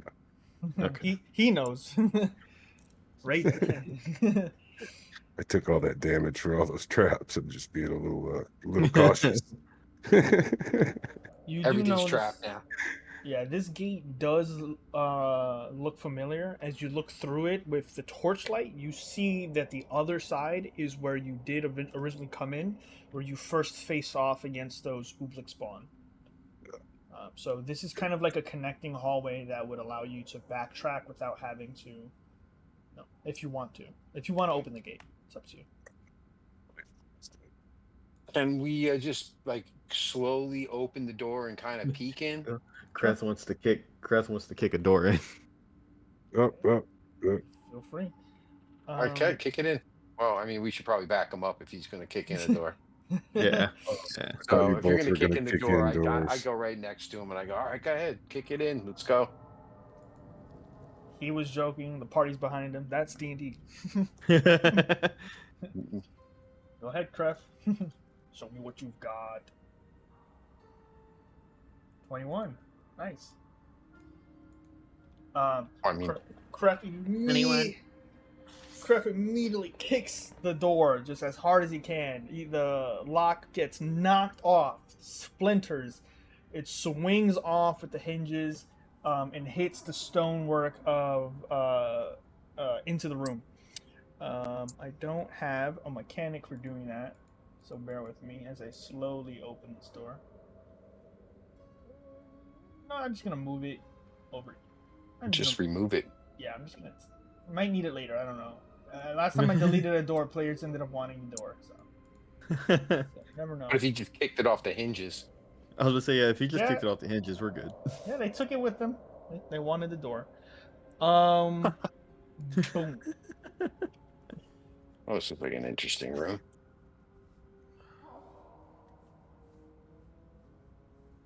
But I noticed that other door is not visible from this room. It is not. Ooh, something shiny. You see? Looks like lots of shiny things. Ah, yes.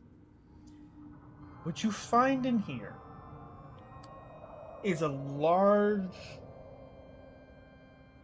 chamber for what is obviously tinkering, arcanists, alchemists, and more. As you see, very useful mixtures of everything, from tinkerers kits to actual vials of liquids that have not that are not fully distilled or are still potent. You see what looks to be some notes spread across one of the tables, and you do notice on one table a very heavy blue tome wrapped in sealed clothes. You see a large locked chest in this chamber as well, and just a mixture of what looks to be like many different workstations for possibly two different schools. Um, Is that a couch with pillows on it? Not a couch, but a very Yeah. velvety table with a very cushy-like stool Oh, and beneath it. that's a book right open on the Yeah, table. I got yeah. it. And Yeah. there's a book. Yeah, there's a book there, and there's a book here, and there's a chest over here, and there's notes on this table. It's up to you guys what you want to delve into first, but there is plenty here to start getting into. I think since I walked over to this table, I'll probably get into the notes. All right. So for the notes, let's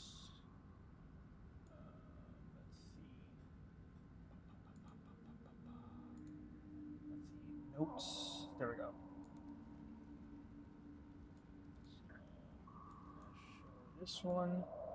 This one is Notes of Thamlin Quillforge. If you would like to read this one, it's kind of hefty. Yeah, that's fine. Okay. Notes of Thamlin Quillforge. No one could find my father's key, and now I finally understand why. After the key is used to open the vault door itself absorbs the key's enchantment. It's not just a lock, it's a trap for magic. The engraving along the frame, those strange spiraling sigils, they're the runes of transference. That means the key isn't just a key, it's a vessel. It takes the magic bound to it and transfers the power to the vault. Once the transfer is complete, the key becomes inert, just an unremarkable piece of metal. My father must have known this. He must have hidden the key somewhere safe, while it was unenchanted, buying himself time to collect more power to restore it. And how did he do it? By stealing enchanted items from other arcanists? By draining the very tools of his peers to reforge his precious key? No wonder they all hated him. No wonder they whispered his name like a curse in these halls. Wherever the key is now, it must still be dormant, laying in wait, unassuming, hidden in some forgotten place. The head artificer would have sniffed it out long ago if it carried even a spark of magic. I must find it. If not for its power, then at least bring some peace to my family's name. Then on the reverse page, a ritual of transference. Lay the key upon the vault sigil. Surround with 3 enchanted items of sufficient power. Speak the incantation of transfer. The magic will drain from the items and fuse into the key once more. Final page, a separate note. The council grows restless. It is true the Underdark boils with the rage of demons, and the vault must be opened at all costs to awaken the ancient wards, traps, and runes to protect the palace. But the remaining clockworks, they're ancient. At best, they can defend the lower levels, barely. We will need to discover how our ancestors truly defended the town from the drow, if it can even be done again. Preferably something that doesn't invade flooding the streets with acid. Thamlin Quillforge. And with this, I'm assuming the thing I found underneath the bed would be the key. It does follow some of the details and descriptions that you see as you pull it out. It is extremely possible. Okay. I just can't understand what's written on it or anything like that. So it's an assumption I have. It's not It's pretty factual close. yet. You're like 90. Yeah. You're like 90% there on it. Yeah. It looks exactly like it, but instead of it being fully made of metal, it's like clockwork. So Okay. it also Like- is from his experience where he never actually saw it, so that's why it might. Oh, be, so he's assuming that's Yeah. what it was. Okay. Yeah, but it is made of clockwork, and that's why it does have a heavy metal feel to it. So it's pretty close to what he's describing. Okay. And it And is then- also disenchanted from the fact that it does have magic runes on it, but it itself is no longer enchanted. Okay.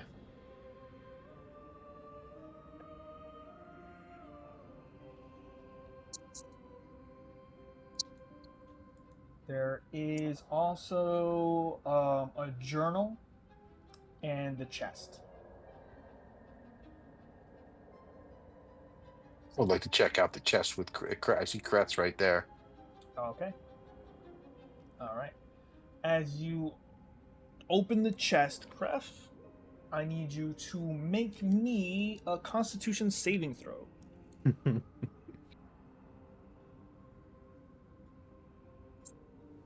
You got +1. 16.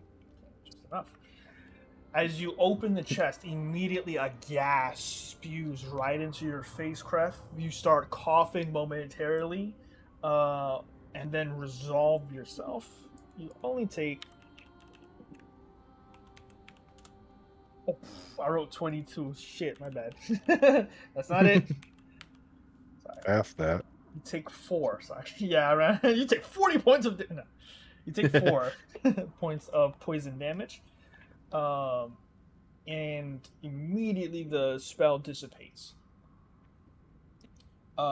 Inside the chest, you see 3 scrolls and a pair of very expensive looking slippers.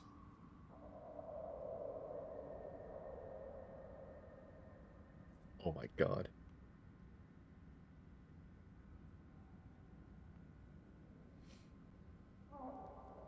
So, identifying?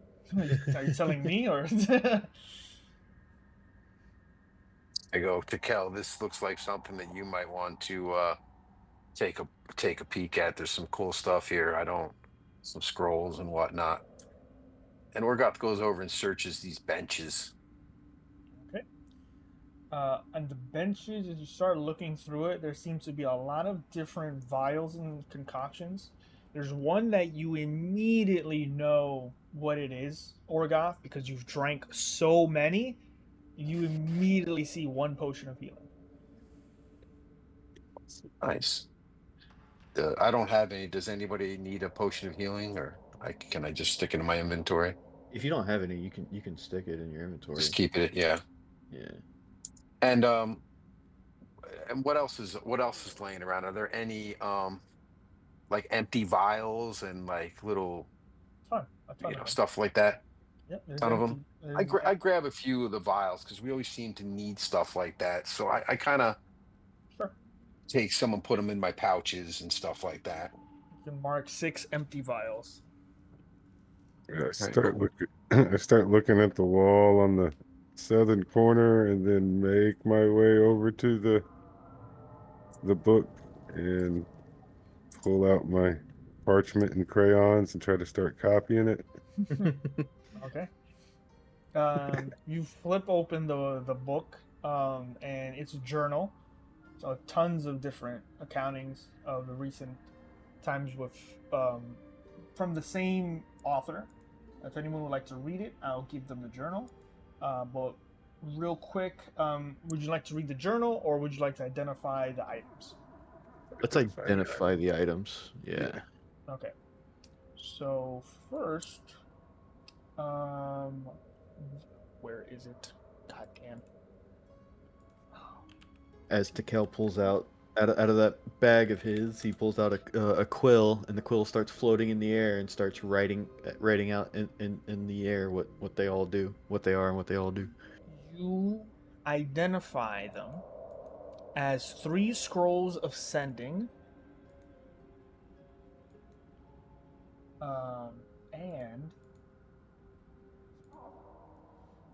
Around with my parchment again, trying to catch the quill so it can write on the piece of paper.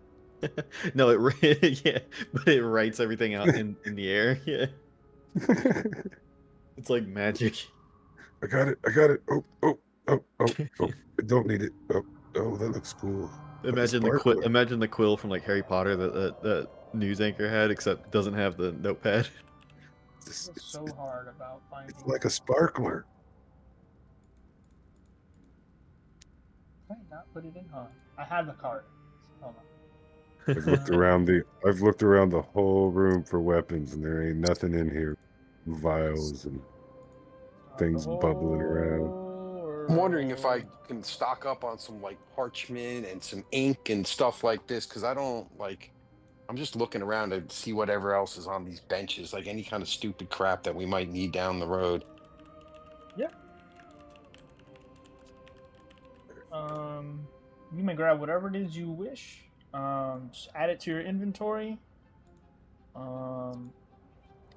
The slippers are the following.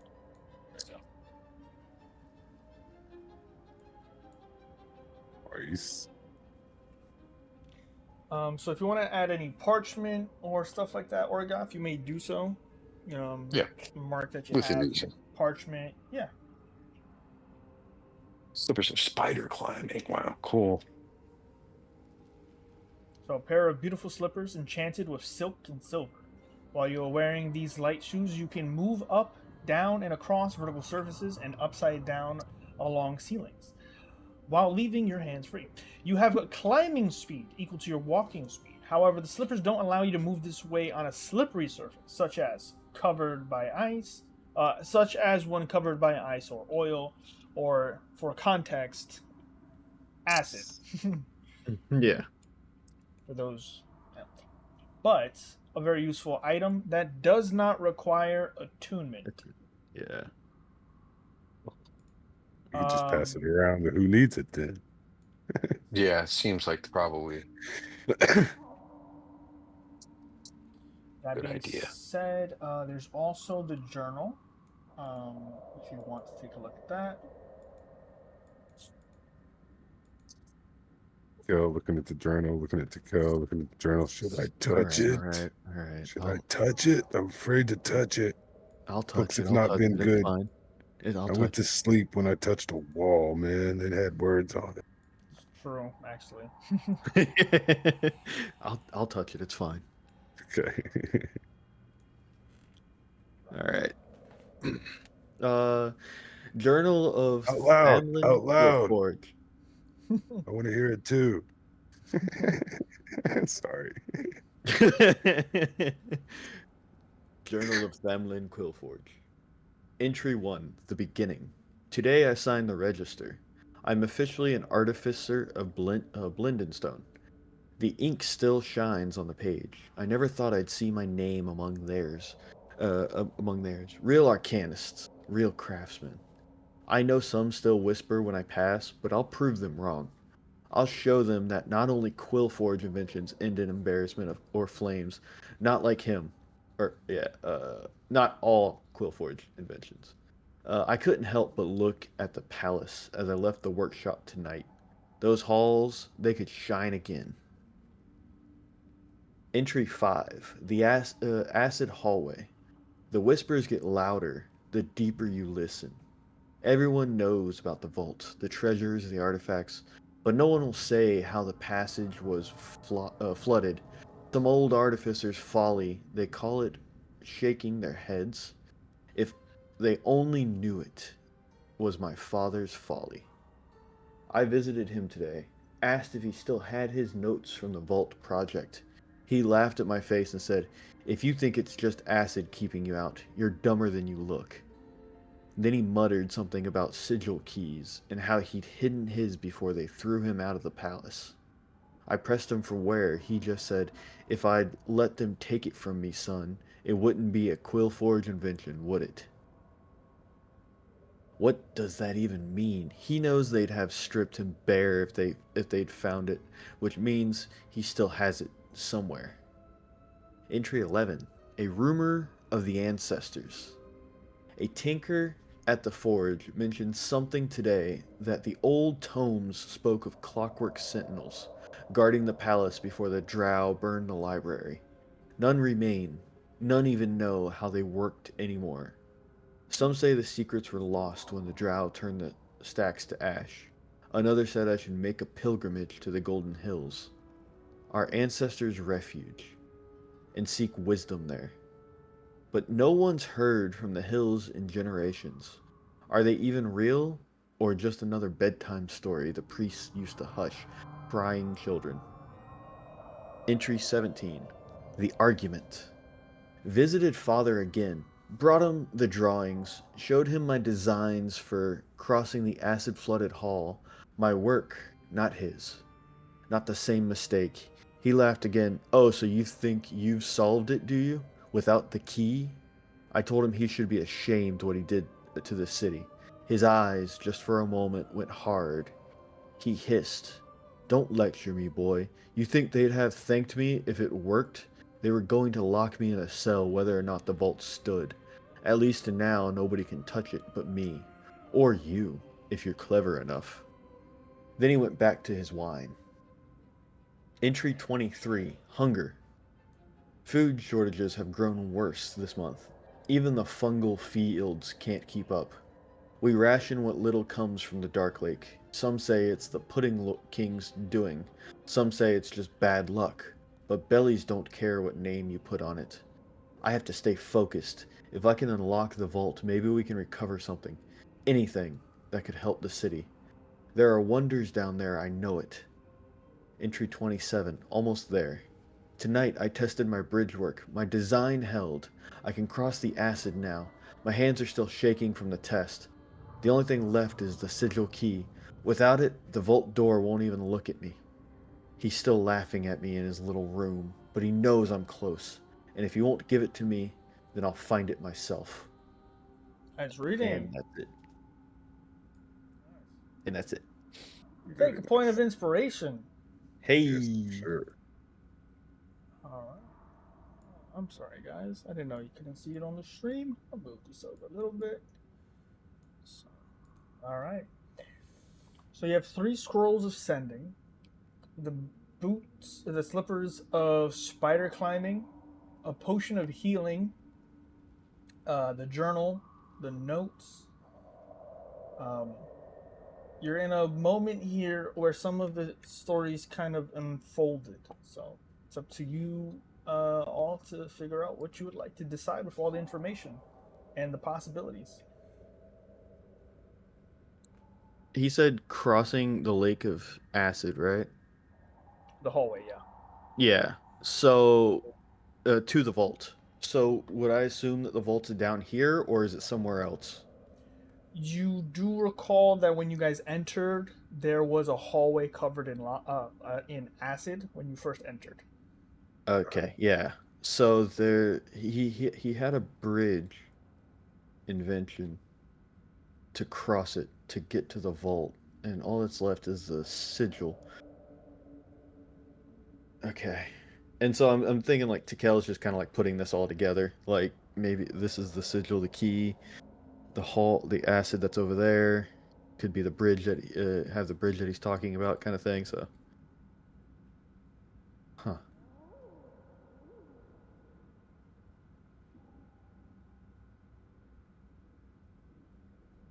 Investigation on the chat on the desks.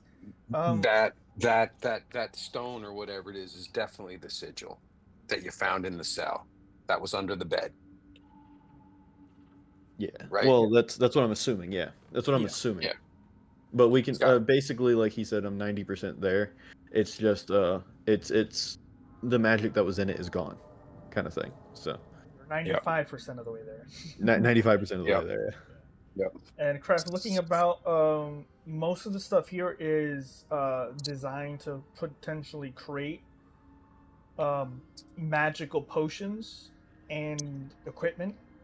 Basically, it's like what has been left here for the arcanists, the enchanters, and artificers. This room is relatively untouched and just still houses a lot of the resources needed to do that kind of work. I don't have much as far as weaponry on me. I got a crossbow and a hand axe. That's all I'm carrying. Um,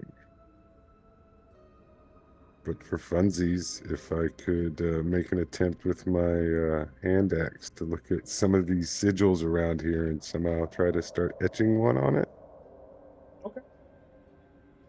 If I can see enough here, and then maybe with Tikel, I'll step up and be asking for some guidance.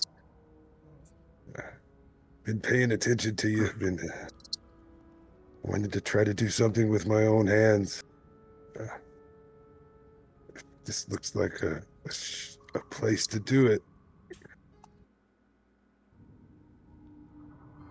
I just pull out a hand axe.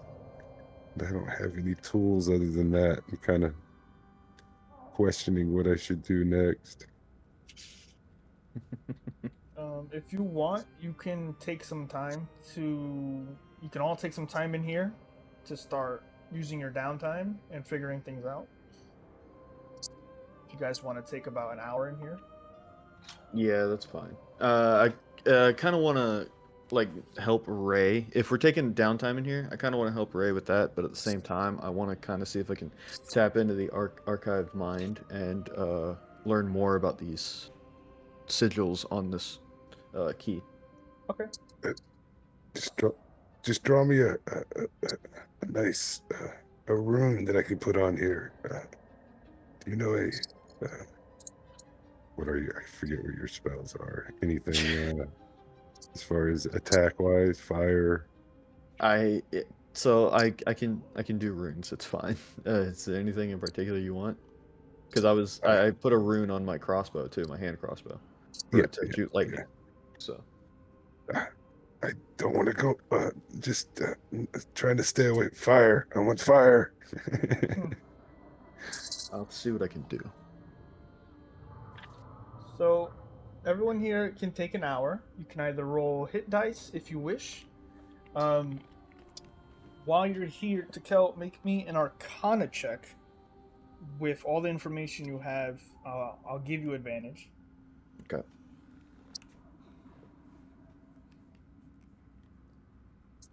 22. So, you take some time to carve into his axe.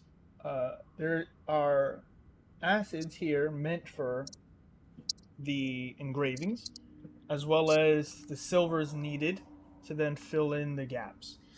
You put in the arcane runes, simple arcane runes for fire, and it takes some time, but it's weird, like just also doing it in someone else's room. It's like it's not a workstation you created. It's like it's someone's. It's like going to Micro Center and building a PC. Yeah. Like, it's like you're like, oh, I think this is where they would put their thermal paste. It takes about an hour. But it's also you like looking over the notes of everything you've accumulated here, and the weapon is done. It will need some enchantment after to do the work. Ray, by the way, as you're watching him, you're learning how he's working the metal, not just writing on it, but engraving, using acid to carve in the runes, filling that with silver, something that can contain magic in some kind of way you don't understand yet. No, I'm all like this. No, brute. I can't just push it in there. Right in that groove. You just push it in there, right? No, it's a bit more delicate. Pay attention, Ray. Pay attention. As he's giving you these questions, Takel, you start to put some things together and realize it's a different process to enchant something that like from scratch versus probably re-enchanting something. And it's the idea of transference as you start to realize you could probably use that ritual to re-enchant the key. Oh. But you're going to have to take from an already magically imbued item to do so. That is what he's talking about with his father stealing other people's work to then sacrifice their work to re-enchant the key to the vault.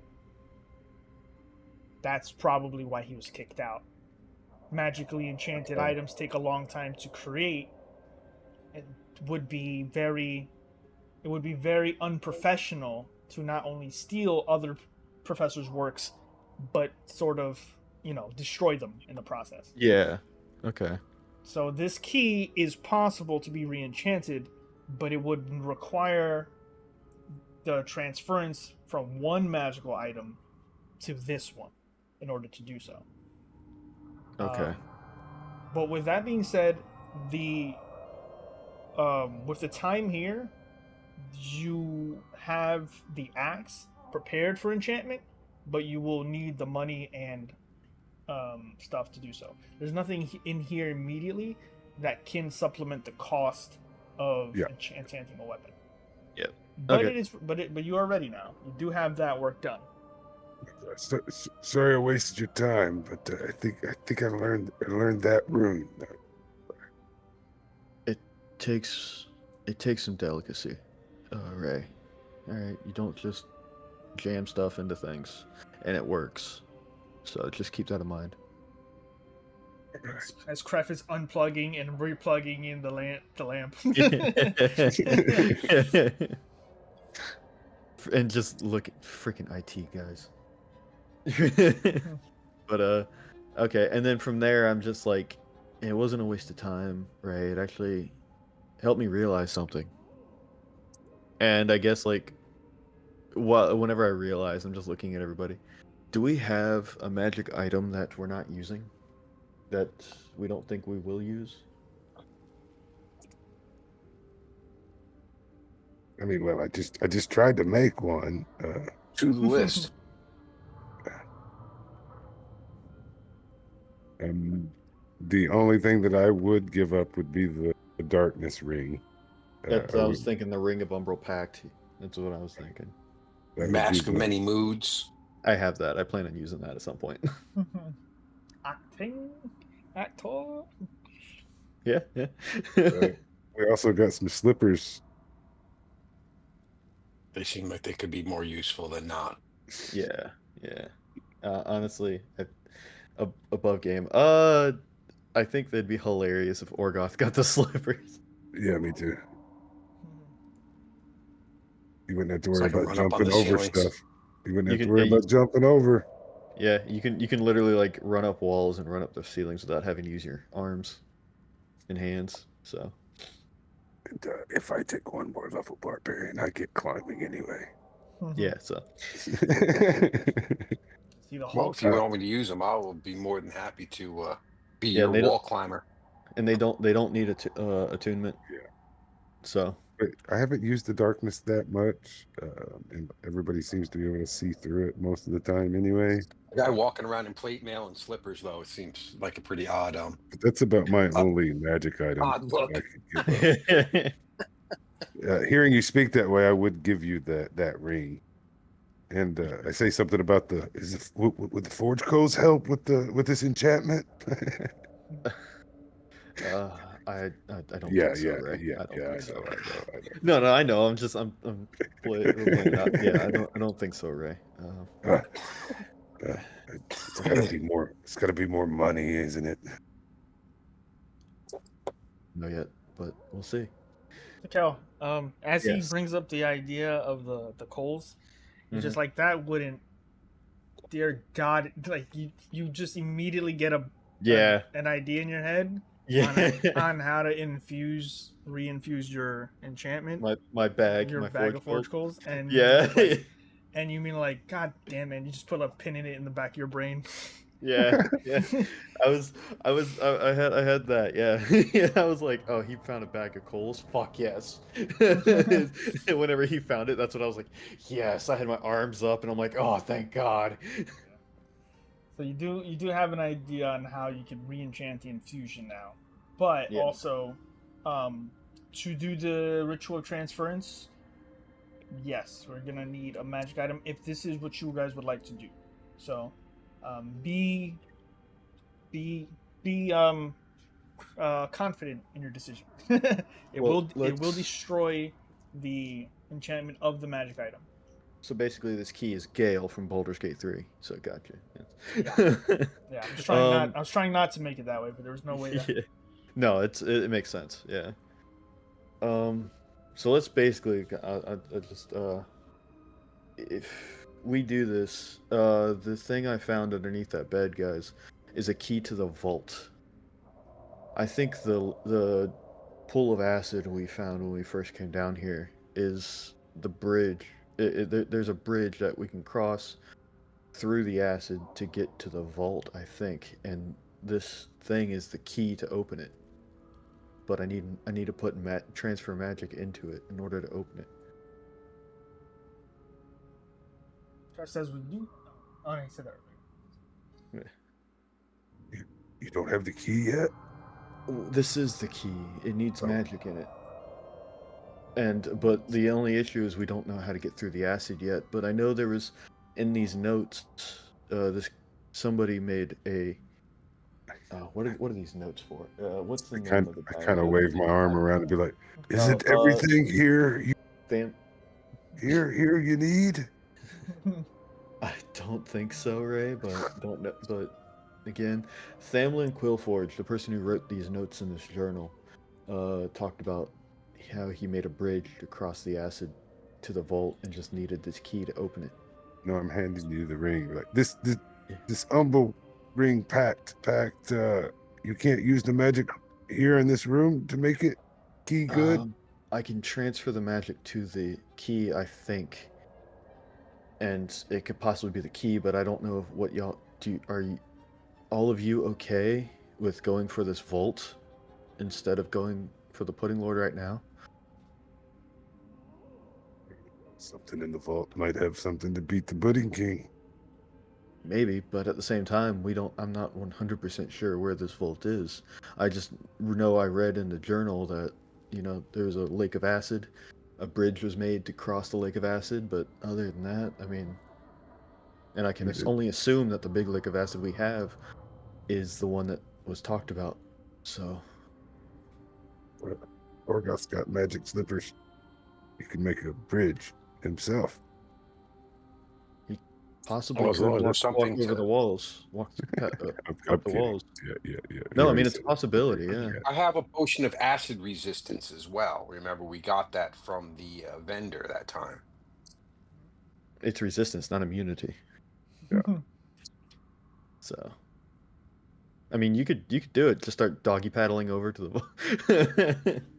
Who's the fastest swimmer? Yeah. True. Who's the fastest swimmer? Well, we know it's not Kreth because he forgot how to. Wait, who He forgot how doesn't to swim? swim. Somebody forgot how to swim. I think it's me, Oh, actually. it's Yeah. Orgoth. Yeah, Orgoth. Yeah. That's funny Yeah. that he forgot. He Yeah, I forgot he to can't swim. forgot. I forgot that I forgot. Yeah, listen, He's like, I can't swim. never could swim. What do you mean? Orgoth forgot how to, yeah, and it kind of makes sense. He's like, I have this potion of acid resistance. I can go swim. Crab goes, wait. Until you We- get in there and you just sink. He could walk Yeah, on the right. ceiling and carry one person at a time. We could give it a try if y'all want, or we could try to find out how to get this bridge up. But There's the again, door what's up? next door as well. There might be some more information there. Possibly. We don't know what's in there. So let's if we've got everything that we need out of here, let's finish scoping out this area, and then where is this lake of acid? I mean, we haven't found It was when that. we came in. There was a big lake, Oh, I, The hallway. yeah, of yeah, acid. yeah, It's a yeah, hallway. yeah. A big hallway of acid and Yeah, everything. no, So yeah, I remember that now. That would be down the connecting chamber that you in the hallway that you're just below you. yeah, when we first Yeah, I came see down. it. Yeah. When I shrink it down, you see it. But yeah, if you're not using the ring, Ray, or if nobody else wants the ring, I could try it the best I can to transfer the magic from there into this key. Giving up the ring. Well, that's one of three things, though. You need three things, right? Kreth, the ring of Umbral Pact. You can cast darkness with it.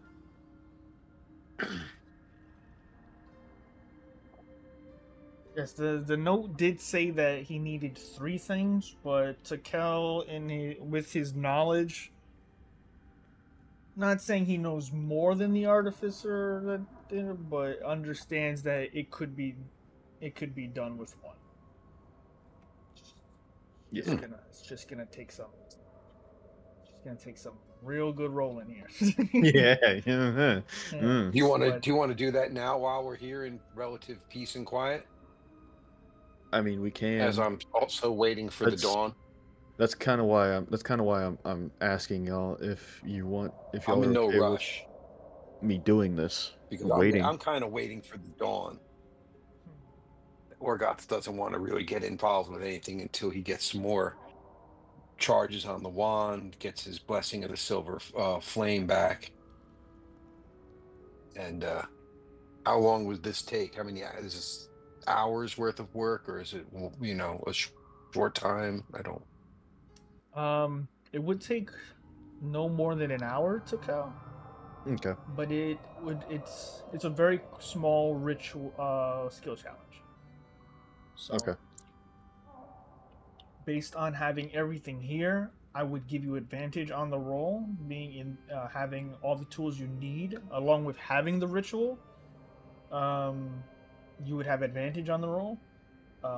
So if there's anything else you want to try to maybe give you some boost to that, you may attempt do that. But whenever you are ready, we can do that. I think the only thing I would do would be if I'd probably do my flash of genius, which would add my intelligence modifier Okay. into whatever I roll. So that's an extra +5 Okay. along with the advantage. So So then, if you're ready and willing to sacrifice the ring, we can begin. yeah, okay. Okay. So, taking the ring from Ray, you place it on the table along with the sigil key. You start reading the very brief notes about the ritual, but most of it starts coming from your archived's mind on how to remove an enchantment by not destroying an item, just transferring the hard work. Now, it is not something that can be done quite often. It does take a lot of physical strain on the user because you are actually holding onto the spell while transferring it. It takes a lot of physical, sort of mental toll on you. So, you are going to make an Arcana check for the first part of this. The DC is 15, but you have advantage. Oof. Mhm. With a natural 20, you have Nice. both items in front of you. You bring over the comfortable chair and start the process. You mutter the original incantation of transference, and you feel the draw of the spell. But in order to do this successfully, it cannot be done slowly. You immediately, with as much kinetic energy and your skills as an artificer, pull from the item the magic, and it almost feels like the magic itself is going to shoot off like a nuclear reactor in different places of invisible light.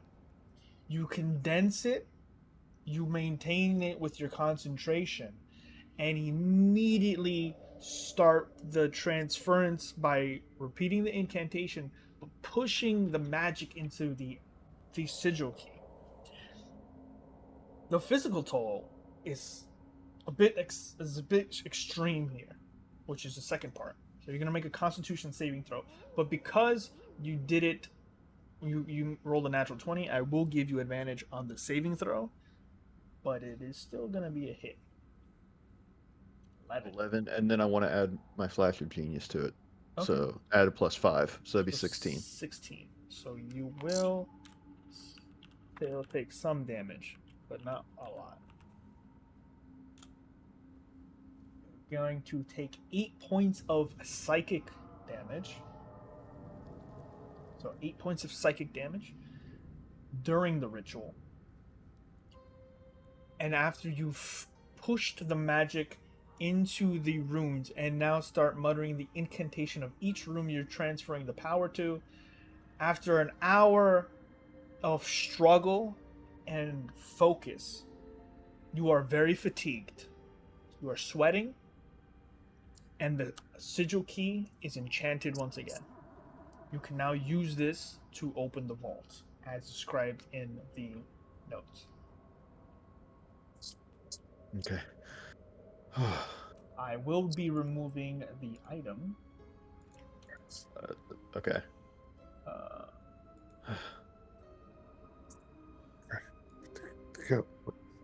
Why are you really here, man?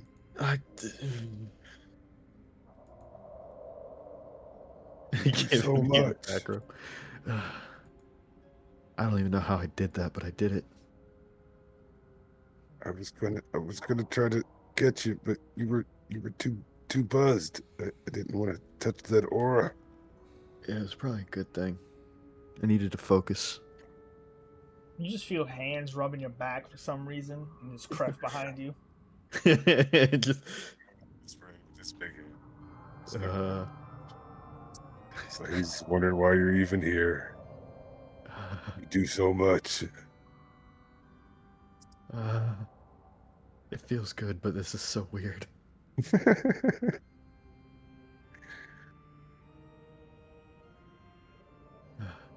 All right, we have the sigil key. It's enchanted now. We just gotta figure out if we can pass that hallway of acid, or even if it leads to the vault. Okay. So the ritual is complete. I know Ray rolled some hit points. Kref, did you want to roll any hit die? So you would have, or can still do so. But if not, you guys can try to make your way through the connecting chamber. It will lead you back to the entrance you came from. Are there like a set of tinker's tools in this room? That Tikel already has a set, but I'm wondering if I as these are doing all these things, can I pick it up and put it in my backpack? Yeah. You can mark one set of Yeah. tinkerer's tools. There's a bunch of different things here. If there's anything anyone wants to grab, you may grab some now. I was thinking before I leave out, grabbing some of these like materials and resources that are around, possibly be used for something in the future. Yeah. You can. That's what I was thinking. There's got to be spell components and stuff like that, and like if you guys need stuff like that, I don't really. There are spell components. There are alchemical components. There's different things. If ever there was a time to freely steal from a magic shop, now would be the time.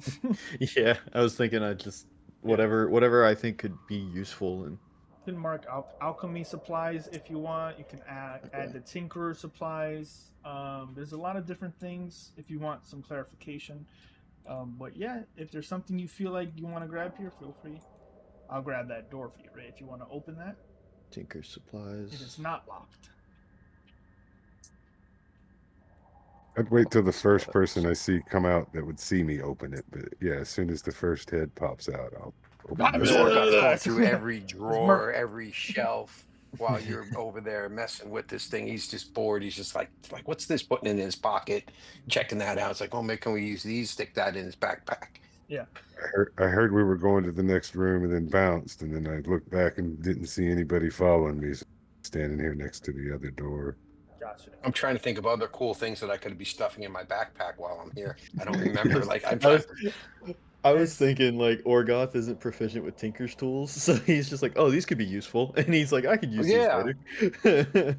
maybe I could sharpen my sword, or if I get a sword, to sharpen my dagger, or fix something. I don't know. You do eventually open a drawer, Orgoth, and inside it you notice a small coin purse of 50 gold and an antidote vial. Ooh. Nice. Oh, an antidote. Yeah. I said, hey guy, I said, hey, there's a bag of 50 gold here, and I'll put it towards the group effort. I mean, you want me to just put it in my, or you everybody want to take 10 gold pieces? Probably be easiest. I didn't see it. I'm already out the room. Yeah, so you can probably just pocket it for now, and then later on we can split it if you want. So Fair enough. Yeah, I don't. I mean, yeah, I'm not trying to grab it. Like I'm not. No, I'm I not got the you. thief, the rogue. I'm the paladin. So I'm like, No, this I got you. This is our money. Yeah. And Yeah. a vial of what? Antidote. Antidote. Antidote. Yeah. Okay, and it's just funny to me. It's like Gorgoth's looking at Tinker's tools. Oh, Tikel can use these. I can use these too. That's fine. He just pockets them. It's funny as hell to me. Oh, is it that Christmas shopping? Yeah. Sat Yeah, down and I put was his just new bored. slippers on. He has his slippers on, just walking around in socks and slippers. That's actually pretty funny. I mean, when you have the best looking armor in the game, but the boots are just plus 2% better. It reminds me of like PUBG. It's just like you're all decked out, and then you got the fucking unicorn backpack. Yep. It's like, okay. Exactly. Hey, guys, we forgot a door, and then I just open it. Yeah. Walk And over it. the door opens as you and Murph just run on in there. Let me just move this door out the way. I don't know why I just turned it that way. That makes no sense. But fuck off. So in here you find what looks to be a storage room of a bunch of misused and empty crates and stuff. But you do find in the corner a full set of blacksmithing tools in what looks to be like a very large kind of like work box, like a toolbox kind of deal. Oh. Like right here. Pocket those. Yeah, I was about to say, Ray, you want these smithing tools? Because I already have smithing tools. Yeah. Looking through all the other crates in here, it just seemed like an old storage unit where everything has just been taken or just left to rot. The only real use is the blacksmithing tools. There's also some other tools in there meant for like building large sort of contraptions, but Is there a crowbar? yeah. I'd take a crowbar. Put that in my pack. You notice that you do get a good crowbar, but you notice that some of the tools at the bottom are just corroded, but most likely by acid. Probably meant to fix repairs whenever the hallways were flooded. But the crowbar is 100% intact. Yeah, it's always useful. That being said, yeah. Nothing else really in this chamber.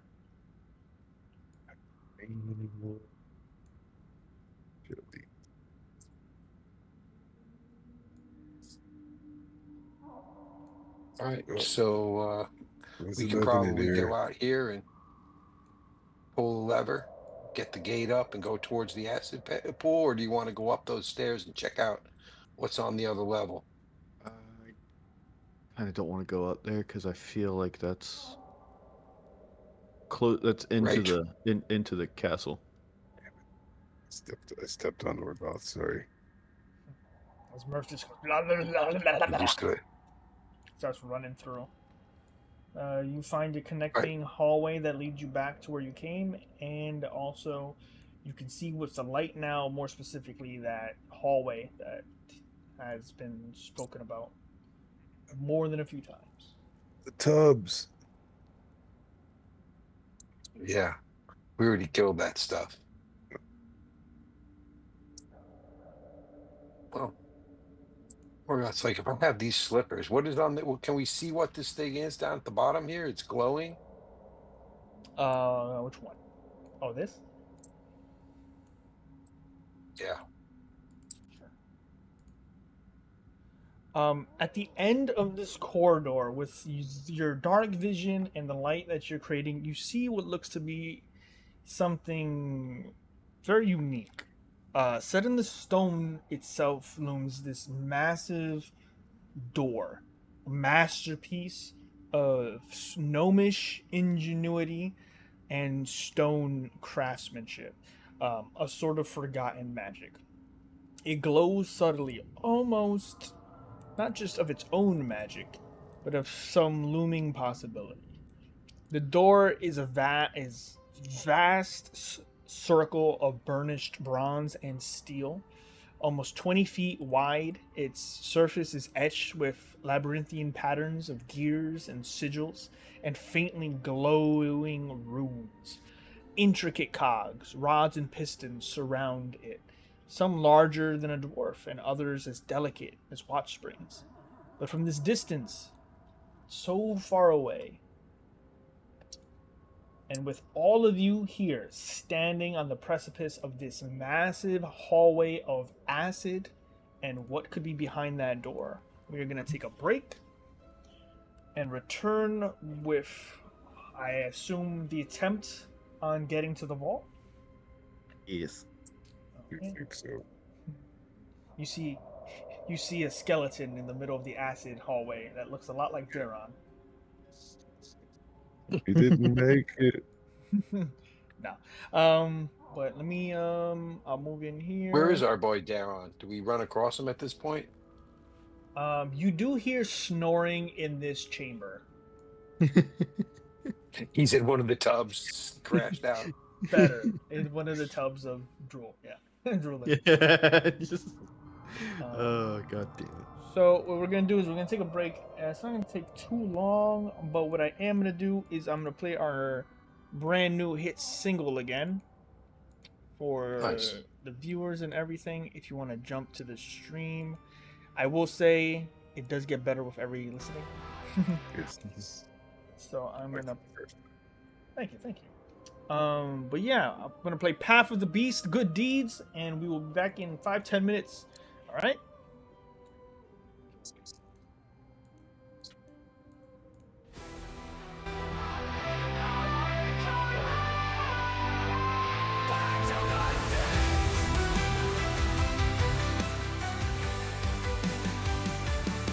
They see the claws, the teeth, the tail. They see a beast that should be jailed. But I've walked the path with blood and strife, and I've learned good deeds can save a life. My hands can tear, my jaws can bite, my tail can strike in the dead of night. I'm strong, I'm fast, a hunter's creed, but I choose a different kind of deed. I rage, I make them break. I rage, the courage I take. But when the fight is done and the blood is dry, I remember why I try. In the heat of battle, the beast takes hold. Claws and fangs, the story told. But beyond the rage, beyond the fight, I light a fire in the endless night.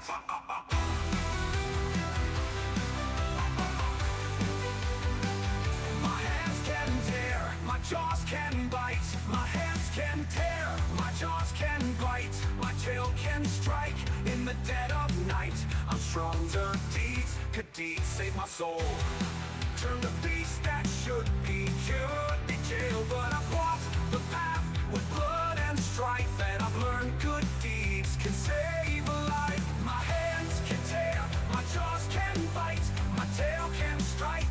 dead of night. I'm strong, I'm fast, a hunter's creed, but I choose a different kind of deed. I rage, I make them break. I rage, the courage I take. But when the fight is done and the blood is dry, I remember why I try. In the heat of battle, the beast takes hold. Claws and fangs, the story told. But beyond the rage, beyond the fight, I light a fire in the endless night and try.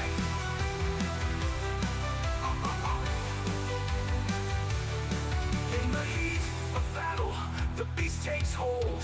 Claws and fangs, the story told. But beyond the rage, beyond the fight, I light a fire in the endless night. I'll bite and strike to save the weak, but it's not destruction that I seek. My path is hard, but my heart believes that good can grow where the beast still breathes. I'm the good deeds that just might save your life. I just might save your life.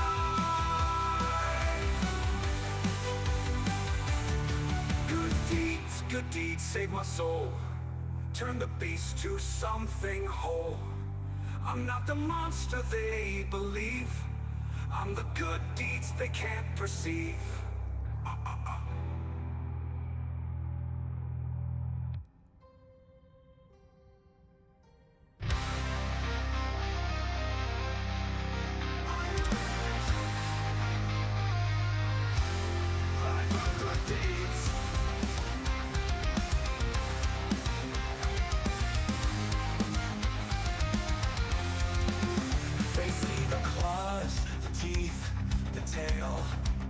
They see a beast that should be jailed. But I've walked the path with blood and strife, and I've learned good deeds can save a life.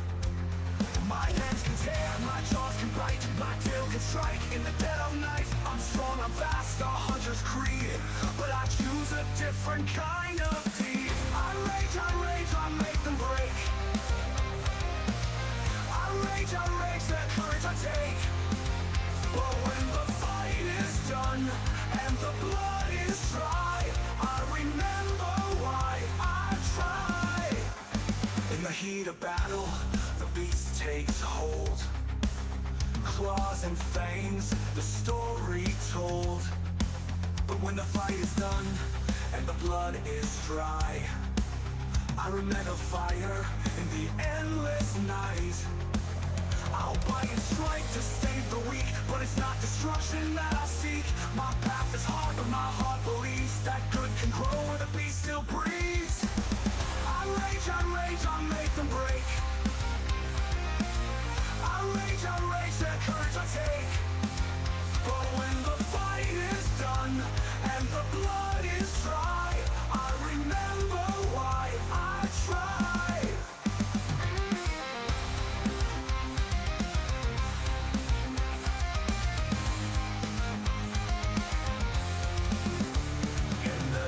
Battle, the beast takes hold. Claws and fangs, the story told. But beyond the rage, beyond the fight, I light a fire in the endless night.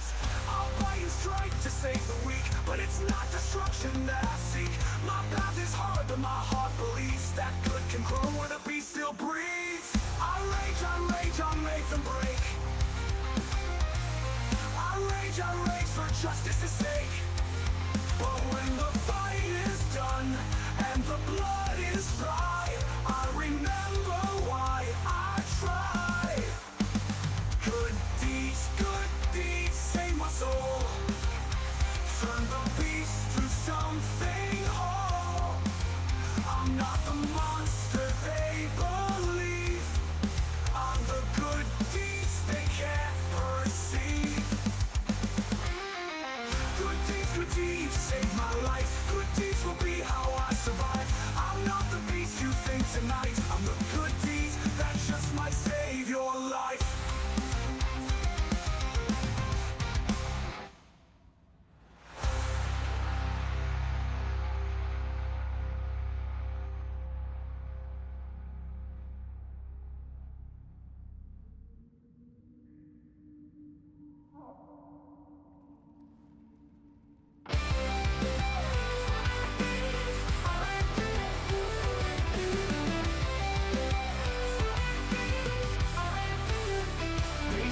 the claws, the teeth, the tail.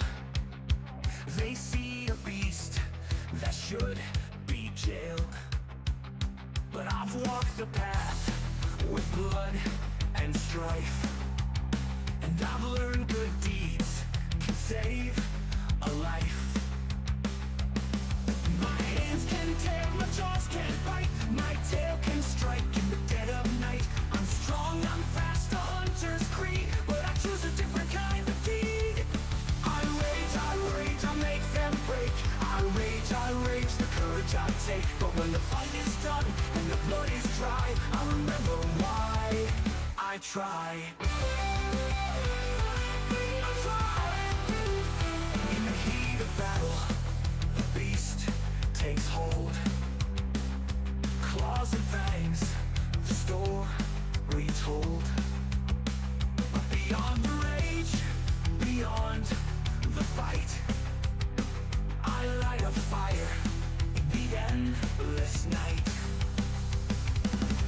I'll bite and strike to save the weak, but it's not destruction that I seek. My path is hard, but my heart believes that good can grow where the beast still breathes. I rage, I'll make them break. I rage, the courage I take. But when the fight is done and the blood is dry, I remember why I try.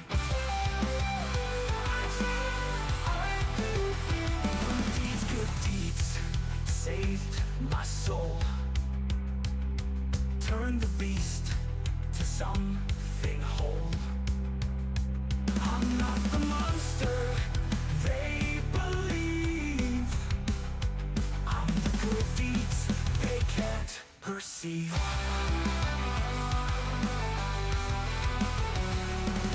I rage, I make them break. I rage for justice's sake. But when the fight is done and the blood is dry, I remember why I try. Good deeds save my life. Good deeds will be how I survive. I'm not the beast you think tonight. I'm the good deeds that just might save your life. I try.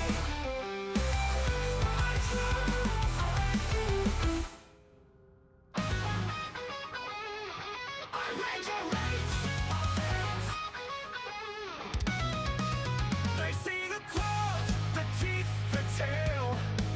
They see a beast that should be jailed. But I've walked the path with blood and strife, and I've learned good deeds can save a life. My hands can tear, my jaws can bite, my tail can strike in the dead of night. I'm strong, I'm fast, a hunter's creed, but I choose a different kind of deed. My hands can tear, my jaws can bite, my tail can strike in the dead of night. I'm strong, I'm fast, a hunter's creed, but I choose a different kind of deed. I rage, I make them break. I rage, their courage I take. But when the fight is done and the blood is dry, I remember why I try.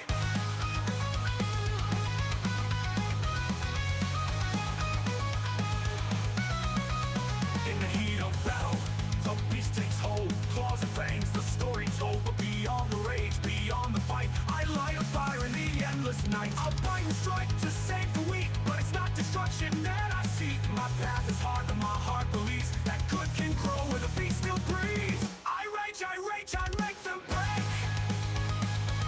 I rage, their courage I take. But when the fight is done and the blood is dry, I remember why I try. I try.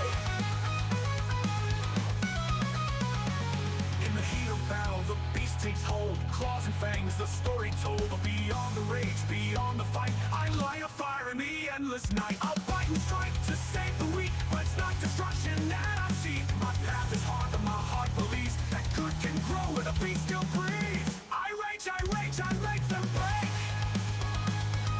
I rage, their courage I take. But when the fight is done and the blood is dry, I remember why I try. Good deeds save my soul. Turn the beast to something whole. I'm not the monster they believe. I'm the good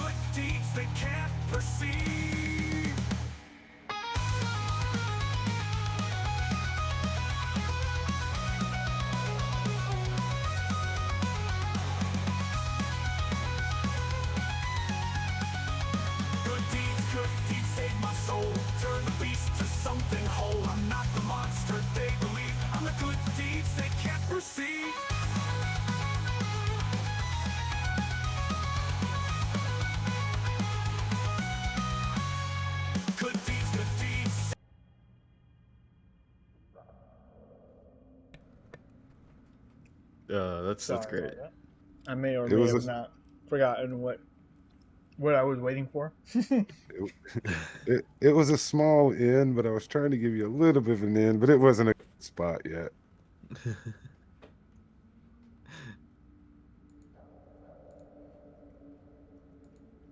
But yeah, as just I'm happy about that.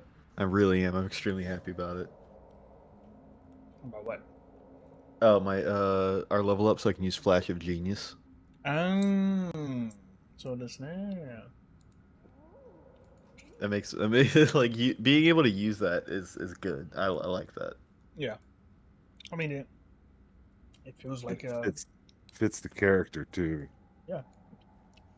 Especially with how you played your character, how Artifice is, with the archived mind Yeah. blessing you have, like it all just keeps on like adding to your theme.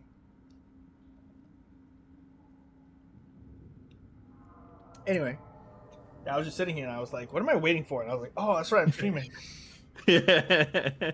Oh crap. And I was like, I wasn't even gonna take the 10 minutes, and then I was just like sitting here, just like good deeds, and I'm like, oh yeah, the game. Just forgot to get up and use the restroom myself. Oh yeah. That's what I did. I turned the music off and then went to go piss real quick. I was like, all right, get this done. All right, so are we all here? Yep. Okay, I you think can still piss, Ray, if you need to. No, I did. I said I almost forgot. All right. So, you are all beneath Blingdenstone's palace. You've discovered a lot here, learned a good amount of information. You have used the ritual of transference, trying to re-enchant the sigil key, and now face something before you that is an obstacle in itself, because it is not necessarily the path forward. It is something that the other deep gnomes in Blingdenstone have frustratedly tried to deal with for a long time, as you have read. But only in this moment have so many of the pieces come together that it is possible. So with that being said, what would you guys like to do now that you are at the end of this hallway, looking down a hallway of acid? before Orgoth does his whole wall walking thing, I kind of want to like look around because I do know do remember about Thamlin saying that he made a bridge, and so I just kind of wanted to like look around, investigate, see if I can find anything that has to do with that. Sure. The only thing I say is I see this what is this pipe going through the wall, and I say to Kel, I'm like, maybe that has something to do with pumping this stuff out of the room. Maybe.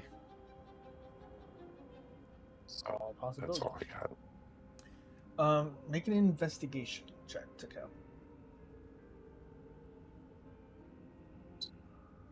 count. You see before you on the ground that has not been eroded away.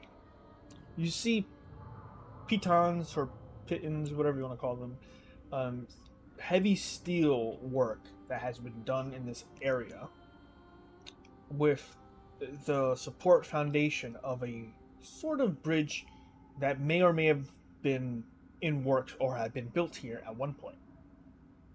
But from its old disuse, it's newer than most of the other stuff here, but it is only the foundation that you see that remains here. Because you rolled so high, you would understand that this is most likely where he began the work of the bridge. It's hard to tell what may have happened to it, whether it broke or was taken apart. It's hard to tell. The groundwork had been laid down, but there is no bridge here to speak of.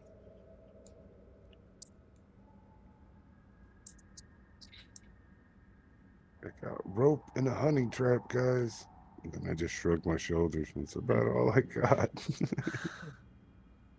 Really, I don't know if this will pump out the acid. I mean, but I might have to go into the other room to find out. And if y'all are willing to wait a little bit.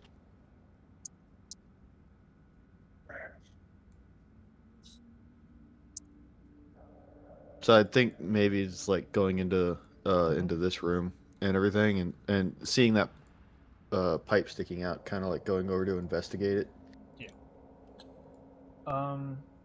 As you take some time here, you see that uh this massive container, this constructed um, vat meant to contain excessive amounts of corrosive liquid, has had makeshift this sort of uh, these pipes fitted to pour acid into that Okay. chamber. Okay. This is Yeah, I figured. probably where the father Yeah. began his shenanigans. Okay. I figured that. All right. Now, in order to maybe do the reverse, I will say it is possible, but it would take a lot of machinery to, because you would have to try to get the pressure to pump the liquid back up. Mm-hmm. It would take, It would have to be in the liquid to begin with. yeah, it would have to be in it to, yeah, a lot. So Yeah. manpower, Yeah. lifting, machinery, Yeah. It's not not really. on your timetable. Yeah, not really a good time. So I've got I'll 100 feet of rope. head back. It is also around this time that you hear a voice in your head, Takel. It says very briefly in a voice you're slightly familiar with, but it doesn't dawn onto you until the end. Well, it has come apparent that our time in Blingdenstone is coming to a close. We have brought your friend with us. We will return her to the surface. And then it cuts off. Then you hear it continue. Sorry about that. I seem to have run out of words. As I was saying, we will be leaving Blingdenstone soon. The entire city is searching for outsiders that may be responsible for disrupting the recent. And then the message cuts off again.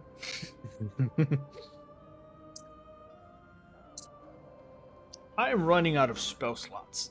Now,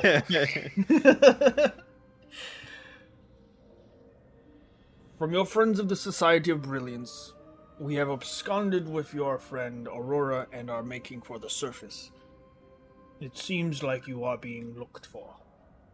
I cannot say the same for your friends, but I would, and it cuts off, but eventually continues to be safe. Your friends in the Society. Why? Okay. And I'm just going to I'm like at first I'm just looking in the air like what? Huh? What? Oh, yeah, that's right. And just realizing it's the message spell. And I'm just going to look at everyone.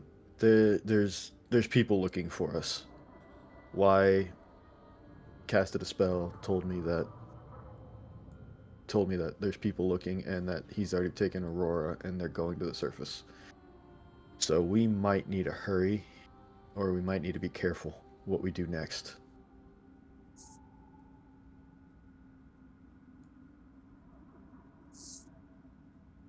To the pudding king. No, I'm kidding.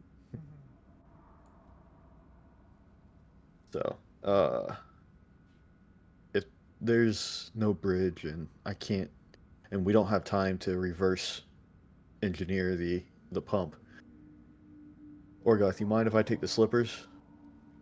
I got the key. I was thinking I was just gonna walk all the way over there against the wall. So either that or I was going to go over there and and drag a rope over so everybody could get across somehow, and do a little commando style rope move. But that was my only thought. So yeah, if you want to go over there, just hopefully there's nothing over there that's going to kill you. Like going Yeah. through the porthole, can you get back out of the porthole? I don't know if there's something on the other side of that that's going to open, be able to get the acid out of the room. So you're taking a chance. So yeah, if you want to I go by am. yourself, feel free. I mean, I can maybe take the potion of acid resistance and kind of charge through the acid and get into the porthole with you. No, I don't want you. I don't want you like taking any unnecessary damage or any getting any unnecessary, uh, you know, I don't want you to melt. problems. Yeah, basically. Well, Don't want you to melt. would you want to send the rope across so we can climb on the rope, Well, secure it? the thing about that is we don't know. Like, we'll have to send the rope across the wall, and everyone will have to because we can't go in the acid. I'm thinking like a commando hand over hand. It'll be difficult, but I mean, we could try that if you want. I feel bad that I can't come over there with you. And if you're going by yourself, good luck.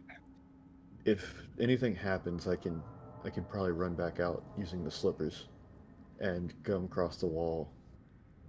Go for it. Hey, can you can you levitate me again and pull me along with you? I mean, I could. I was If just trying to give you some muscle when you got there. I could if you want that, yeah. I just Yeah, how many things can you levitate? Because I mean, that's my whole I point. Is like you go over there and I stuff can only starts levitate appearing. I can only levitate one thing at a time because it's concentration. Whatever you want to do, man. You've got all the ideas in front of you. Can I send the slippers back and forth?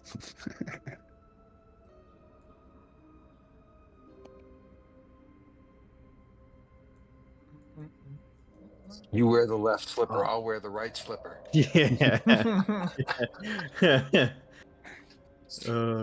Now you levitate me, and And then we'll just go arm in you arm. hold on to the rope as far as you could take me, and then when Takel gets all the way across, you can pull me all the way back, and then the next person can wear the slippers and go all the way across the wall and pull me along. And then I'll hold on to the slippers, and you can pull me back again. There's those pittons on the walls. Could Yeah, I we mean, are they possibly climbable? Yeah, I was about to say, could we possibly put a rope in between the pittons and kind of use it as like a thing to hold on to while we scurry through the wall? Yeah. Scurry across the wall. Yeah, Someone has to go first, though. Yeah, Or and you I can was go thinking, with the slippers. Or I yeah, can go that's what it I wouldn't matter. that's what I was thinking. Somebody just go with the slippers and the rope and kind of rope through pittons and everything like that, and we can kind of scale the wall like that. I think it's better that we have more than one person going through the porthole. Who knows what's on the other side of that thing? Who knows what's going to pop up? All we've gotten so far is oozes and jellies and weird nonsense like this, and I would hate to see you on your own. So you or I can go across with the and just I'll- rope through everything, because I've got 50 foot of silk rope and 50 foot of hempen rope. Yeah, I'll go across since I have the key, and I'll just take the rope, tie it together, and just move it through the pittons, and just kind of use that as like a way of us moving it across. Okay. So go ahead as you don the slippers, right? Yeah, spider climb. Yeah. Okay. You put them on and they melt into your feet as you awkwardly at first test it on the wall in front of you. And it's very disorienting because though it helps you stick to the wall, it doesn't help tremendously with balance. So you start familiarizing yourself with walking sideways and up the wall. And it doesn't it always feel you always have this feeling that you might just fall sideways, but it keeps you rooted. So as you eventually keep, like Squidward walking or SpongeBob, down the wall, you start pulling the rope, and now roping it around, circling around some of the pistons, and before taking it to the next spot, circling around, and then just continuously going across. You keep feeding rope as best you can, so you might want to mark off some of your rope here. But you can I've got now. the 200 or 100 foot. Yeah. Oh, okay. So you can easily now traverse the acid hallway if you wish to go. Okay. Yeah. So feel free to move wherever you wish. Okay. So I was thinking I was probably like about to here, so we can get. Okay. Yeah. So I can get the rope going, probably down this way. And everything. Yeah, this way. And yeah, that way everyone will have like kind of a grip, a foothold kind of thing right there. So. And do y'all want to go across now, or do you want me to open the door? No, I'll come across. I'll try to follow.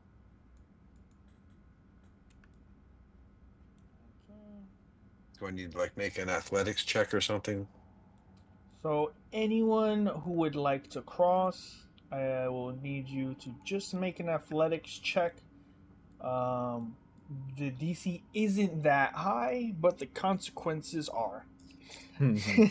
So the DC is 14 athletics.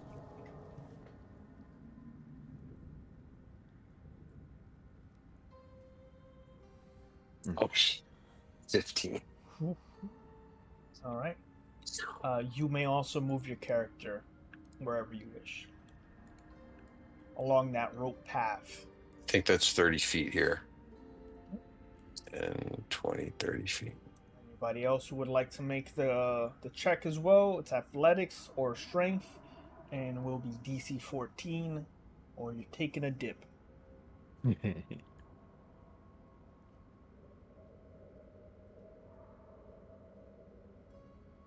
Griff thought about Sure. it. Yeah, he's I'm not diving. sure I want to. He said, "No, Oh, Kreth is staying back. Okay. No guts, no glory." What about you, Ray? I'm paying attention to see if they need help or not. Okay. So Orgoff, you can make it to the other side if you wish. There's no immediate dangers here. I'll rage and go through if I have to. You can rage climb if you wish. But for So I think now, from go here, ahead. I'm just going to try to figure out how to work the sigil key. Okay. It's a massive door, and as you get there, you see what looks to be a very small fitting that can house the sigil key.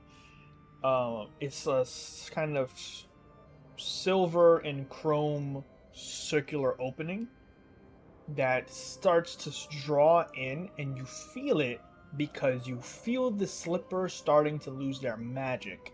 Oh, and God. remember that the door eats magic. Oh, okay. I'm going to step off real fast. It's just like, oh, shit. And You remember that it requires the key to swallow the magic of something in order to open. So yeah. You may, if you wish, put the key in to do so. Yeah. It was probably like if I feel like the slipper's kind of going, I kind of want to like slide the key or put the key in and then like get out of there so it doesn't take the magic out of the slippers. Gotcha. As you lock in the sigil key and back away, you feel all of the aura from the door culminate into taking a focused amount of magic towards that port, and then it just starts sucking the magic from the key itself. You see the cogs around you start to turn You hear the machinery, you hear the movement of stone as it starts to disappear, the door itself, down into the ground. A monumentous moment here as you do realize you are now opening the vault of one of the largest settlements in the Underdark. When the vault opens, with the light around Orgoth and your dim light vision, the magic that enchants the door to negate and steal magic is off. You can move in as you wish. Okay. I'd be like, all right, Orgoth, we're good to move in. Come on. And To move the door open. I've got your back, brother. Wrong door. Let's put it over here. and before I go in, though, I'm gonna yell at Ray and Chris. We got the door open. We'll yell if we run into anything, Thumbs up. and then I'm gonna go in. Leaning around the corner. What you see before you is a dusted grand chamber, roughly 40 feet by 50 feet, swallowed in a century or decades of dust, but alive with what is not being spoken. In the center of the room, you see resting on a stone platform, slightly raised and carved with a sprawling blue arcane sigil. It pulses faintly beneath a layer of dust, like a dying star, but still enchanted. You see these intricate patterns all around it that wraps across its entirety, Takel. You see beyond it, just in this corner, rising an intricate clockwork dais, golden and worn, its delicate filigree and interlocking rings shaped like a vast calendar or cosmological chart. At its base, you see a rainbow sheen reflecting like oil on water, the light splitting across the floor into fleeting images of different and distant planes or times. Even dormant in this state, it radiates with quite dignity of a forgotten genius of whoever may have designed such a delicate apparatus. Along the walls, you see bookshelves, though dusted, still locked behind glass. You see hundreds of dusty tomes, scrolls, ledgers, doubtlessly priceless, their wisdom trapped in all the dust. You even see, however, a knocked over dais that no longer has what was housing it. You see stone chests, some closed, but those that are open, filled with gold and jewels and riches. You see the closed stone chest as almost Aztec or Dwarvish in nature, covered in strange angular reliefs, smooth but heavy and large. Its presence feels significant. The smaller chests of jewels and gold are filled to the brim. You see several wooden pedestals standing by themselves, not knocked over. Left here, you see what looks to be a heavy set, beautiful silver and gold tome, along with a very obvious and large scroll. And yet, the greatest wealth of this vault seems not merely in what you can see, but what in you can't yet comprehend. The subtle weight of centuries of knowledge just tucked in here, forgotten. The mysteries encoded in the runes, in the gears, and in the promise that you do not have enough time to read all these books.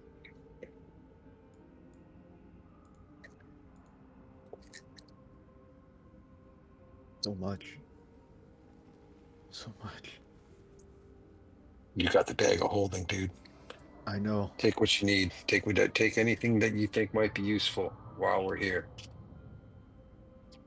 Do you, My you think question we to you should? both is, where would you like to start? Yeah. You think we should, Orgoth? I mean, this is Blingdenstones. Is there some place to turn off the drain? Is there a machine here that's going to help us drain the acid from this hall? I don't see anything. Not anything immediately that you can recognize. Let's start with the chests. Yeah. Yeah, let's start with the chests. So, the gold is excessive. In order to fill your pockets or even the bag of holding, we'll go to the brim. Okay. Safely without putting the bag of holding to its um, capacity, you can pull together 2,000 gold. This gold is heavy. Yeah. Yeah. 2,000 flat gold into the bag of holding without issue. Anything Okay. more than that is going to either push it to the limit or need to be carried in some other capacity. Okay. Well, what can I put in my pockets without it becoming a real problem? In pockets, not I've got so a much, backpack. but a backpack filled with random alchemy stuff. Yeah. Yeah, that I can stop. I can put a couple flasks on the floor here, empty flasks, and make room for some gold. If you want to fill your regular bag, you could add another 200 gold. That wouldn't put you over on your individual person. Mm-hmm. I take whatever I can hold. So I was like, I 2,000. yelled down the hallway. I'm like, "There's massive amounts of gold here. If you guys wanted to try to make the crossing, it might be worth it. I don't know. Find a way Maybe not. out. No. As we're yelling back and forth. Like a dog waiting for his owner to get out of the bathroom, right? It's like, but what's in there? What are you doing in there? Yeah, I'm just reporting it. There's a lot of stuff. There's no enemies that we've seen yet. Creth, you want to So, fill your pockets?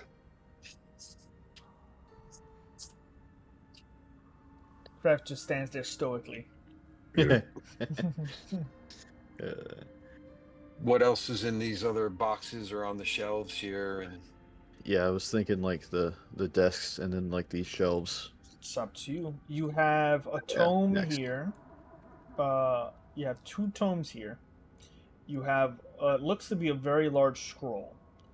In here, you have not opened yet. Looks to be a very heavy chest. Yeah, so I want to go for these tomes and the scroll next. Okay. So easily, scroll is more identifiable for you, to Kel, because you just recently saw some. This one, pull this one up. Don't start with me.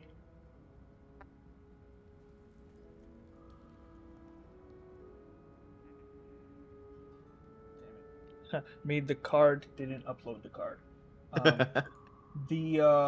Just to save time, it is a scroll of Wall of Stone. Oh, okay. It's a 5th level spell.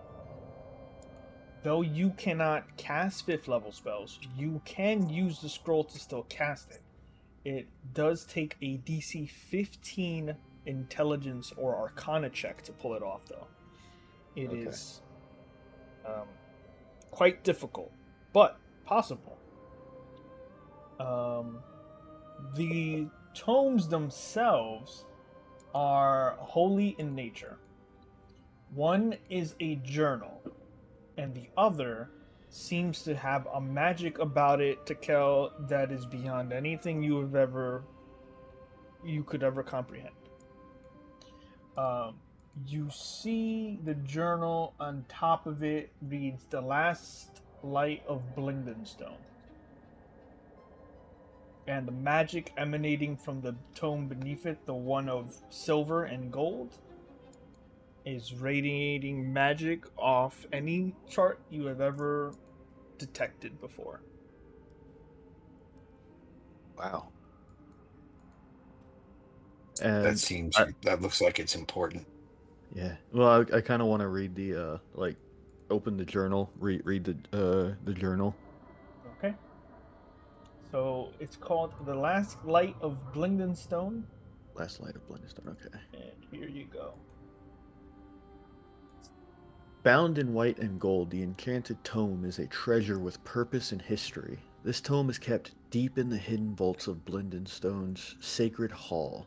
Its pages are thick vellum, etched with delicate gnomish script, and its title, The Last Light of Blingdenstone, is embossed beneath the sigil of the Golden Hills. An account of Jinra the Dawn Guard, as compiled by the silent scribes of Segojin. The This is story pretty of much it's thought. is it is it genre of is Yeah. that how it is? Mhm. Okay. Genre the Dawn Guard. In the days when the Dawn War tore the heavens asunder and the prime material trembled under the feet of gods and primordials, the gnomes of Blingdenstone found themselves caught between powers too vast and terrible to imagine. From the void beyond stars came the heralds of the elder evils, bringing with them writhing madness, impossible geometries, and horrors that unmade all they touched. The star spawn, messengers and soldiers of the elder evils, descended upon the deep known sanctuary, determined to unearth and annihilate every spark of life hidden below. Yet the gnomes did not perish, because Genra stood, the shepherd of the burrows. Genra was no queen nor priestess when the darkness fell. She was a healer, a midwife, known for her kindness and her quiet wisdom. But when the stars fell and the tunnels cracked, she took up her staff, whispered prayers to the lords of the Golden Hills, and stood in the breach. With cunning faith and the blessings of Garl Glittergold and Segojan Earthcaller, Genra forged wards and illusions so potent they cloaked Blingdenstone itself from sight of the elder evils. Where the star spawn struck, she countered with radiant magic and earth-shaped shielding her people and teaching them how to move silently, strike cleverly, and vanish when hope seemed lost. Legends say she wove a web of light and stone around the city, a labyrinth of illusions and hidden wards that no starspawn or herald could pierce. In her presence, their madness faltered, their claws found only rock and echoes. Her final years. When the Dawn War's fires finally dimmed and the gods withdrew to tend their wounds, Genra did not ascend nor claim dominion, nor seek rest. Instead, she laid down her staff and gave the remainder of her years to healing the wounded, nurturing the orphans, and teaching the gnomes to endure. For decades after the war, she walked the halls of Blingdenstone as its shepherd, ensuring that her people remembered not just how to survive, but how to live. Her burial. When at last her time came, the questions of where to lay her to rest nearly tore the city in two. Some believed she deserved to join the lords of the Golden Hills in their radiant burrows above, to be carried on a grand pilgrimage.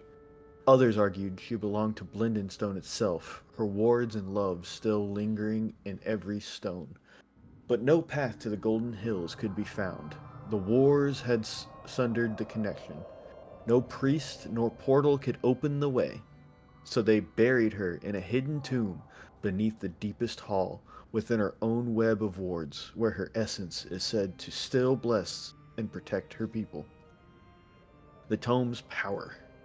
The Last Light of Blingdenstone is more than a story, it is a holy relic. Those who read it and meditate upon Jinra's lessons can glimpse her wisdom and hear faint whispers of her spirit. 3 sacred lessons of the Dawn Guard are recorded at the end, each one capable of awakening a spark of her power in the faithful. Thank you very much, Takel. Give him a Uh-huh. round of applause as I present with you the Manual of the Dawn Guard.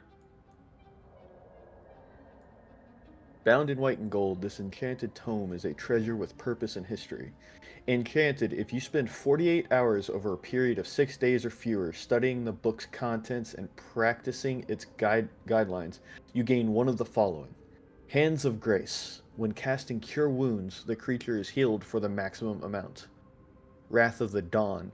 While casting a smite spell, you may extend the damage to all creatures of your choice in a 10-foot radius centered on the damaged creature. And Aura of the Valiant. Whenever an evil aligned creature must make a saving throw against you, it must do so with disadvantage. The manual then loses its magic, but regains it in a century.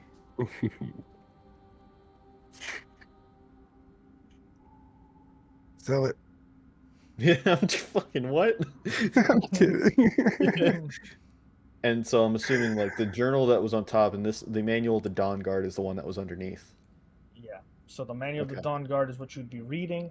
If you spend 48 hours, meaning you tell me how many hours per short rest or long rest you use or downtime to read it. Obviously, you can't read 48 hours in a day. Obviously, yeah. Yeah. But if you can accomplish it within 6 days of whatever time we are going through here, you will be able to choose a single one of these boons to forever be on your character. Okay. So when casting Cure Wounds, the creature is healed for the maximum amount, which means you no longer roll for a healing when casting Cure Wounds, which means you can upscale it if you wished, never having to roll. So instead of rolling a d8, you would just heal 8 plus whatever. That is forever. Same thing with all these other abilities. When casting a smite spell, does not necessarily have to be the smite ability. You can do it with other smite abilities like Thundering Smite, Searing Smite. You don't have to be a paladin. As you can tell, there's cleric and paladin abilities all baked into this book. Yeah. So when casting the smite spell, you may extend the damage to all creatures of your choice within 10-foot radius centered on the creature, meaning if you were to deal 50 damage to a creature with the smite, you could then also make everyone else in that radius take 50 damage. Aura of the Valiant, that's a given. Whenever an evil-aligned creature must make a saving throw against you, it must do so with disadvantage. That can be anything. That can be your spells. That can be your grapple checks. That could be you casting a ritual against them. Whatever it is, as long as you're the one casting it, they have disadvantage. Okay. That is the tome. Aura of the Valiant and Hands of Grace are good for me. Oh. Okay. So that being said, it is a holy relic, so do keep in mind it is not just a magic item, it is a piece of great importance in the world. Yeah. Also, you do have the chest here, if you guys want to take a look at that. Alright. This is something that is very... I never thought I'd put in a game. Another thing, but when you open it, you see something not what you were expecting, especially you, Orgoff, when you guys both have to push open the lid of this sort of stone chest. You see not gold or riches, you see a very large piece of cloth, but it's thick. As you start pulling it out, you feel the magic to kill, but it's odd because it's a carpet. Oh my god. So, this is a carpet of flying, woven from golden silk and crimson threads. Remains as pristine as the day it was crafted. Its vibrant colors and intricate patterns untouched by time. When the command word is spoken, it gracefully lifts as if it has never known the ground.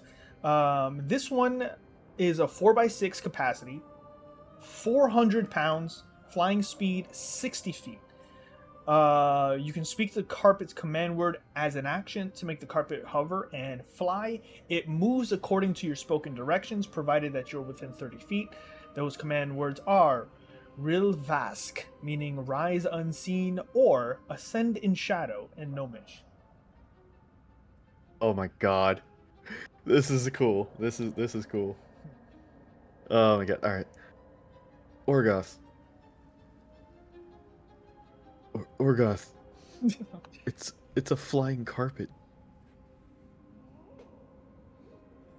Oh, he's muted. Never mind. Orgoth has lost the will to speak after reading. No, I'm here. I'm here. I was just listening. I forgot I was muted. I was I was in the bathroom. It's The a carpet. I can't even imagine that there is such a thing. I say that we take as much back on the carpet as we can and for the other guys to try to carry some of this out of here, because I've never seen such riches as what I'm looking at right now. And from what I see if I can't go back to where I am when this is all over, maybe I can at least afford a little house over in where the hobbits live or wherever the halflings live. I remember them being quite friendly. At the mention of that, as you're like kind of remembering that, on the surface of Alvaron, which is still in some places extremely beautiful, they're very rare, but most of the surface is dangerous half of the day, because at nighttime evil creatures run around looking for, you know, people to devour. There are, aside from the bastions of civilization, like the Crowned Mountain and the Autumn Kingdoms, and where Aurora is from, there is a place that you do recall, Orgoth, called the Golden Hills. That is actually the ancestral home of the gnomes on the surface of Alvaron. That being said, it has not been considered their home in recent times, as they have migrated and pilgrimaged towards the Crowned Mountain for the protection of the dwarves.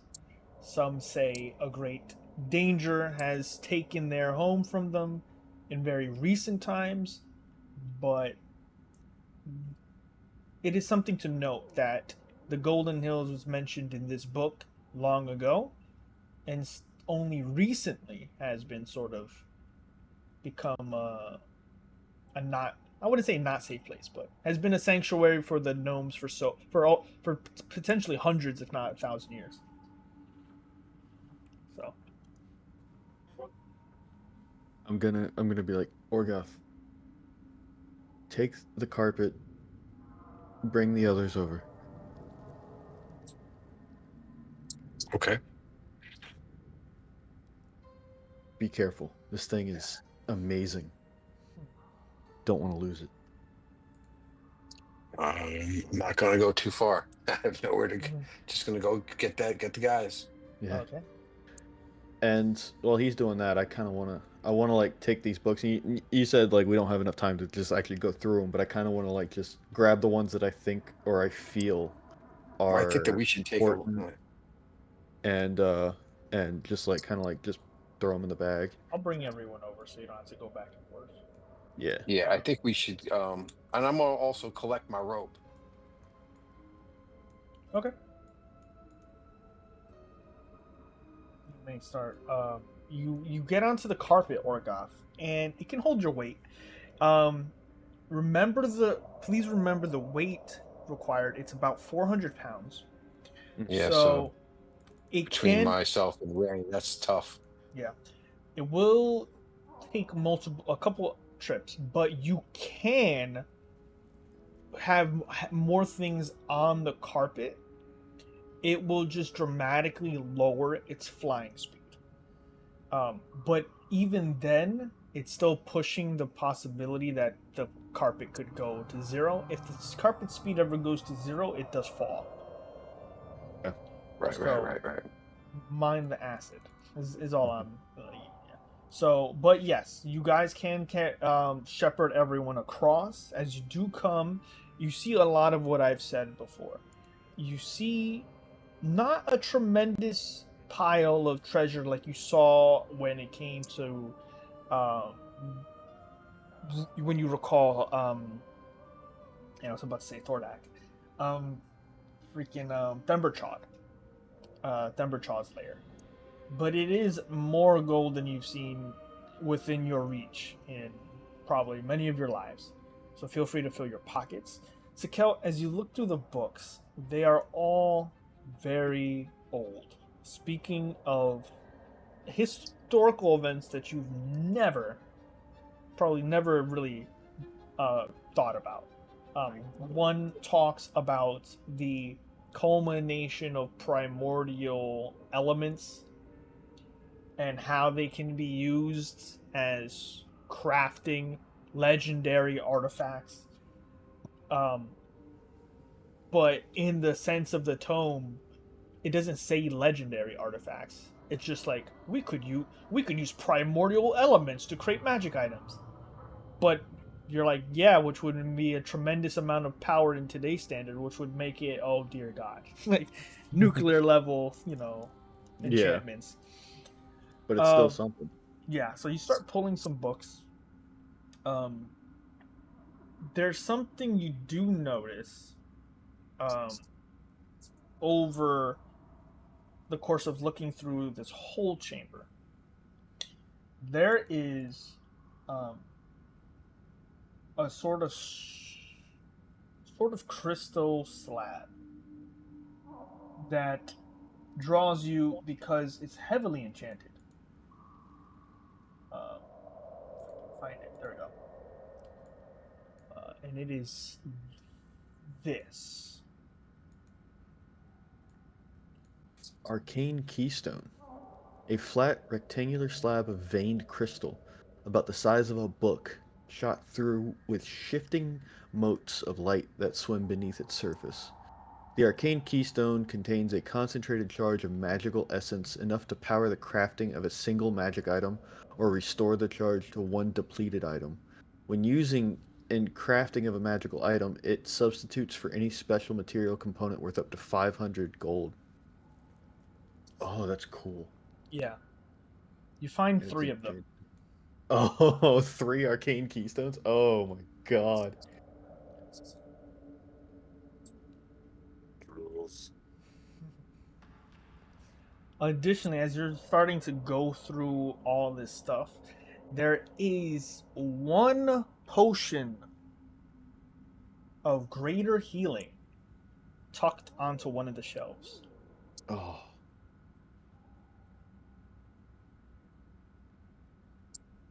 Does anyone need a potion of greater healing? If you don't have one, take it. I got the I don't have a single potion. Yep, it's yours. I got one I've been hanging on to forever.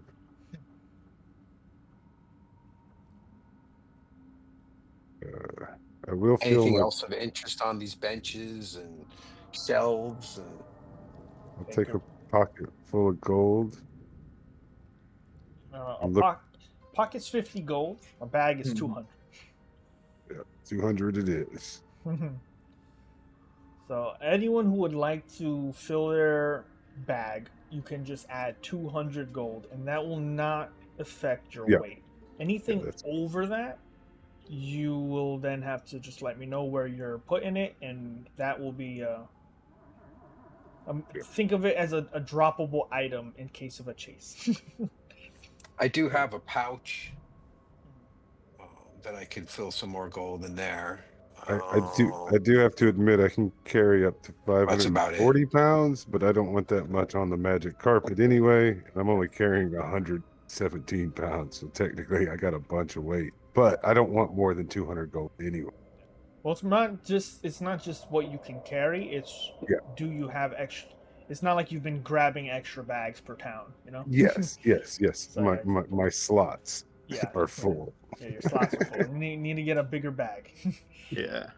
We need another bag of holding. We need a bag of holding. We need those things are handy.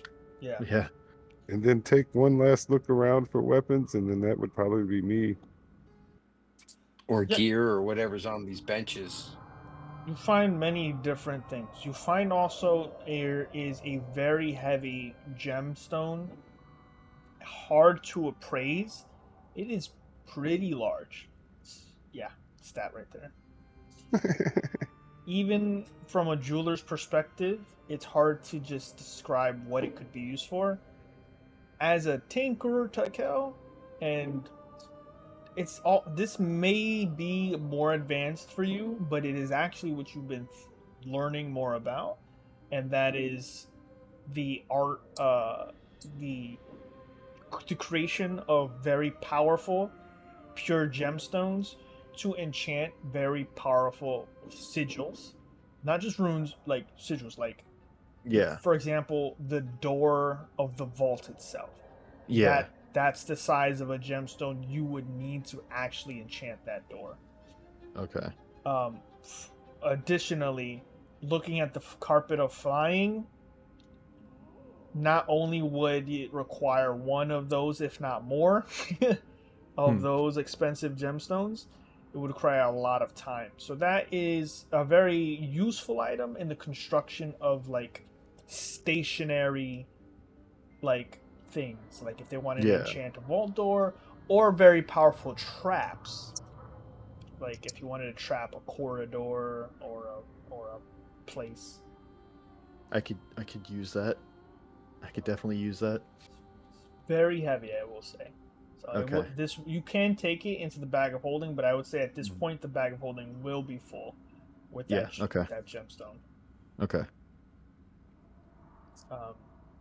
And then of course you guys can look around. Anything else you're looking to probably find here, or take a look at some of the stuff? Yeah, I had a few things, but I want everyone else to do their thing, whatever they're looking for. I don't know what. Yeah, I don't know what could possibly be. You know, so anything. Like my pockets are full, my pouch is full, everything's full. I'm like, what else can I use? I'll put rings on my fingers, bells on my toes at this point, necklaces, like whatever. You know, I'm like whatever I can grab.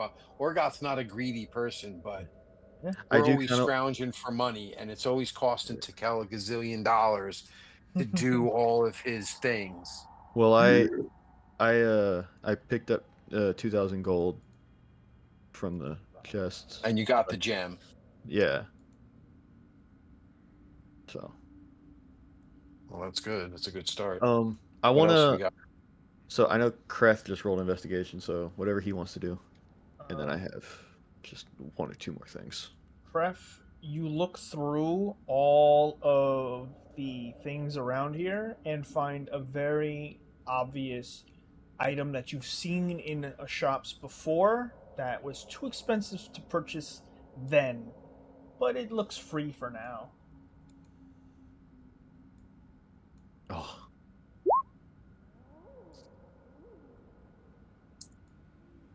Yeah. Add one potion of speed.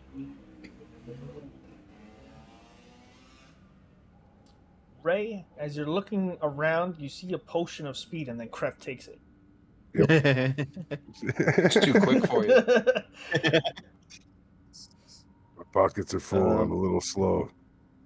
So what I wanted to do is I wanted to check out this thing right here, and if there was anything there, and then what I want to do last is check out this thing, because I have a feeling I know what that is. Yeah. So this here, make an Arcana check. Okay.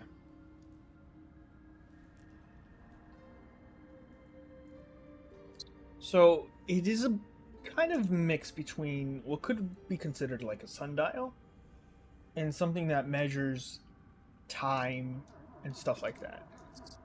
But what is weird about it is it's not necessarily looking at the circumference or of the earth or the or the material plane as you know it.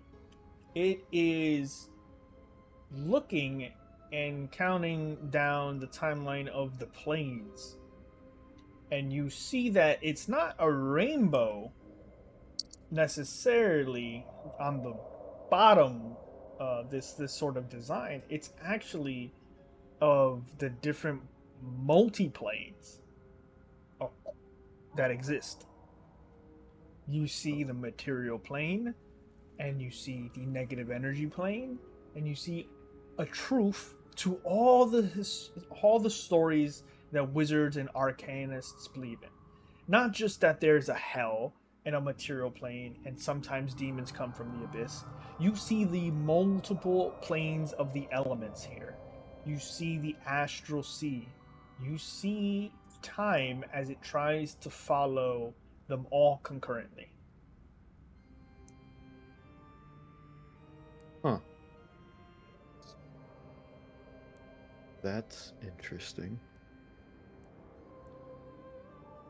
And as you move over, the platform that is still sort of magically enchanted, and the runes call to you, it is still, as it ever was be, one of the most iconic creations whispered in legend, a teleportation circle. Oh. Now, how to use such a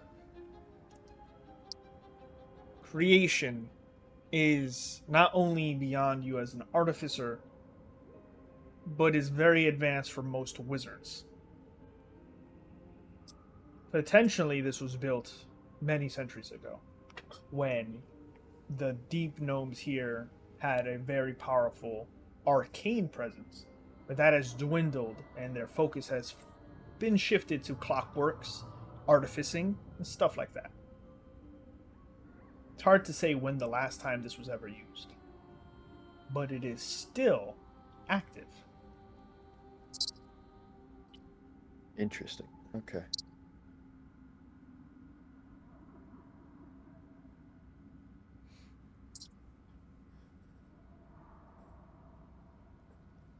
Oh, sorry, right? You gotta go soon tonight. That's no problem.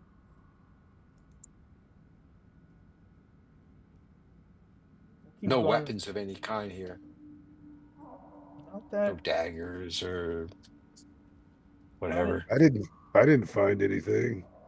No Yeah. no weapons in this chamber. Many different things, but all of the power that lies in here, as said before, is in the things that are unspoken or Yeah. uncomprehendable at the moment. And funding. Potentially.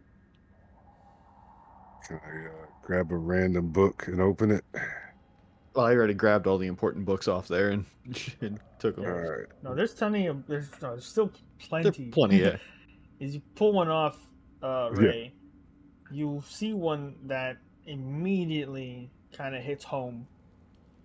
You pop it open, and it's a gnomish, but there Huh. is a very obvious symbol of Segregin the Earthcaller on it. Nice. I feel like Benny from that Mummy movie right now. Yep. Perhaps we could. Yes. What if we just no? Just stuffing my pockets with everything. Yeah, no doubt.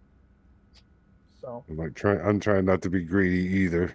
no, you guys I'm can trying be. not to be Just tell me greedy, but which I'm orifice you're trying to put it in. You just gotta make Nope, it make sense. that's I got a pocket, I got a bag, and I got a pouch. You know, and I'm dumping rations, and I'm dumping like those flasks that I picked up, and I'm like, well, we'll make space. Well, if you Kinda- if you're pushing to make space, each one of you can add 50 gold to your person, but keep in mind it's in a losable. It has to be in a losable place, like Yeah, like a pouch. attached to your belt. You Yeah. drop in that acid pit. You're losing I'm it. holding it in my hand. Okay. So No. no, you can. I'm not. 200 gold in bags, unchallenged. An extra 50 gold in a compromising location. So just make sure to add that in somewhere. But if you guys get out of here, you may do with it what you will. Gotta But make it to Murph. Hey, what happened to Murph? He's not on the map anymore. Oh, he's up there. We didn't put him on the cart. And On the can you turn carpet. him back into a chest and then turn him back into a mimic? And then he'll have that stuff in him when you turn him back into a chest? I don't know how He that kind of works. he kind of can, but no, I think it would be just too much weight in general. Yeah, he has to be empty. Gotcha. If he changes into a mimic, he can actually grapple people. Yeah. Oh, no, I'm not gonna be greedy with the extra 50. I'm gonna keep my senses. Be happy with my 200 gold and all this extra stuff in the bag of holding for further enchantments, hopefully, or a house. Or a house. Yeah. So I think the teleportation circle. I don't know how to use it, but it's still active. You just step through it. Yeah, but where's it going to take you? Yeah, you know, I'm not going to just find out randomly. That's not to the that's surface not a plan. somewhere. Just think about the surface and you just step in. I don't Sounds know like a where, great. but I have an idea of what it could take me to. The sundial over here, right? Just turn it to the right spot to where we're going. Where's that? Where do you think it's going to go? I don't have the coordinates yet.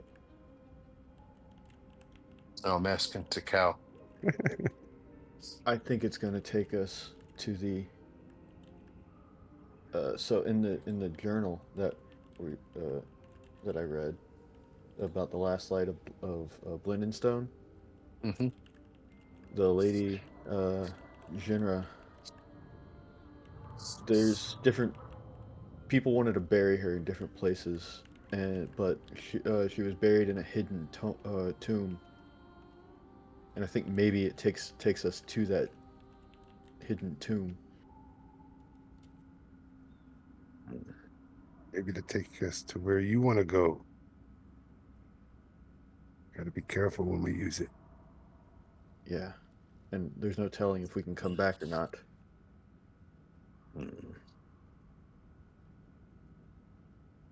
Orgoth's kind of shaking his head. I don't think I don't think that's a way to get out of here. I think we take what we can get here and we take the carpet back across the acid and we either keep moving or we forget why we're here in general. We're trying to find the pudding king.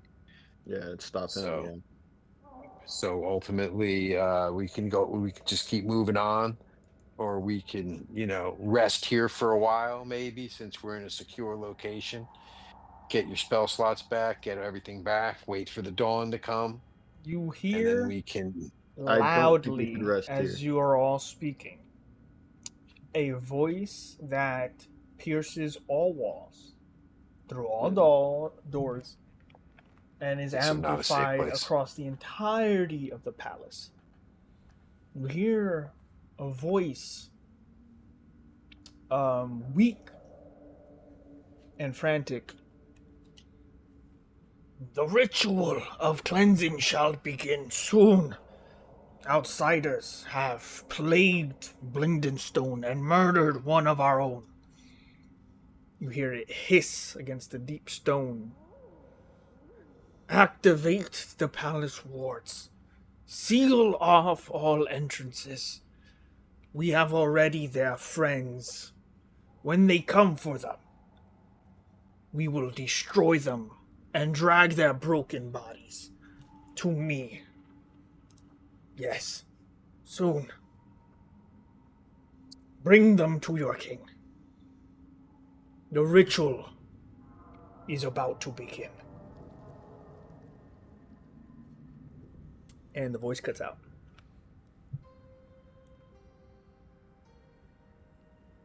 Well, that answers that. We didn't stop it. We're one Delayed step it. closer. We didn't stop it. We only delayed it. Who's always going to do it? One step closer. We're one step closer. You are I don't know how long this is all taking. It seems like it might have taken a long time. Are we any closer to the dawn? not so much. um, Interesting. as much. It's an actual day. Yes. Yeah. If you read the Book of the Dawn Guard, no. So you took 8 hours of sleep. Then you spent, I would say, 30 minutes to an hour till you got to the prison. I'd say maybe like about an hour because you went through the trap hall, then you went through the training We've had to room. be in here a couple hours You here. faced the Ubelix, and then you went to and found the sigil. Then you took a couple of hours of rest. So, all in all, then traversing the acid pit, hallway and being in here, just filling your pockets, taking rest. It's been some time, but it hasn't been a new dawn yet. I would say I'm not after. going to ask anymore. You just kind No, of no, let no. me know when you think it's going to be, because I don't want to just keep asking. And No, so what I'm going to say is after the next long rest, there will be a new dawn for you and you'll get everything back. But the question I pose to the group now is the ritual was delayed by your destruction of the gemstone. If he is speaking about continuing the ritual, he could have either replaced it or is attempting it regardless of having the stone. It will take some time. Your choice is continue forward, trying to do this as fast as possible to face off against him before this ritual is enacted, or coming at it full force, with a long rest. A new dawn will come. You'll have everything back and more. But the question is imposed to you as a group. You must make this decision because in that message mentioned about having your friends. Yeah. right, so we have to go after those guys. Yeah. So the choice is yours. You have Well, much wealth on you and potentially the Society of Brilliance waiting not too far away, making their way to the surface. If you would like to leave and leave Blingdenstone to its fate, now is your chance to make the biggest decision of the campaign. So, All right, guys. What do y'all think? Going after our friends. yeah, of course Look. we have to go after our friends. I don't mind staying fighting. I don't sleep. But I'm well off. I only use one spell slot. If we need a rest to fight, we can. We definitely need to rest the fight. Start with a lot of backs. When I was playtesting the beta, Do we? they were going around on how they were going to do it with the first and they were saying, Rest and fight and then run. real life. I know what you're The saying. thing There's is, not they much- said I that they know. had. The thing is, they said they had our friends. No. Which ones? Because the Society of Brilliance said that they were they did on the say way out. They left with Aurora. Yeah. So I'm Which assuming means they it probably might got be- Topsy and Turvy, and Eldeth, yeah. and maybe the other guy too, Thornbridge or Thornbriar. I don't know if he was still hanging around. He Might have was jumped the with Eldeth. society. Maybe they jumped the Society of Brilliance. I know one way of checking. Who took the scrolls of message? Don't know. There were 3 of them. There were, yeah. I would assume that you just keep taking all this stuff and putting it in the bag and nobody claims it, you know. Okay, I guess I'm using one of the scrolls. I'm gonna use one of the scrolls of message to message Y. So you have 24 words, I believe. 24. Okay. Let's double check. All right. 25. 25 points. 25. Okay.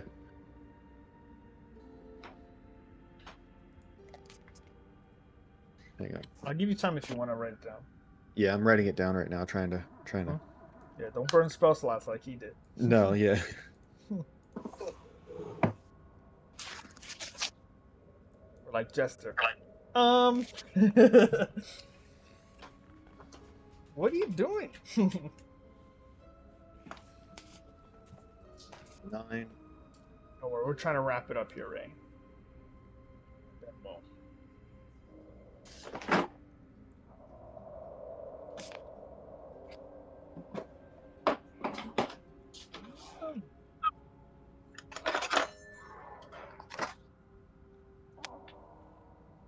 1, 2, 3, 4, 5, 6, 7, 8, 9, 10, 11, 12, 13, 14, 15, 16. All right, guys, I have 9 more words. Y'all want me to say or ask anything?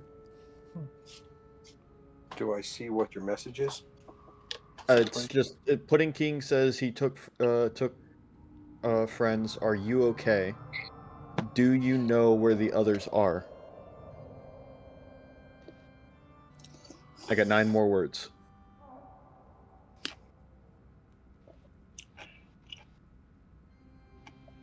Who are you asking this to? Why? The guy from the Society of Brilliance who said he took Aurora to the surface with him. Oh, why? Yeah, okay, gotcha, yeah.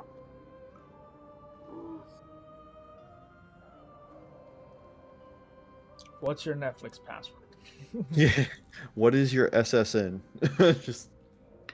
Can I use your login on this Yeah.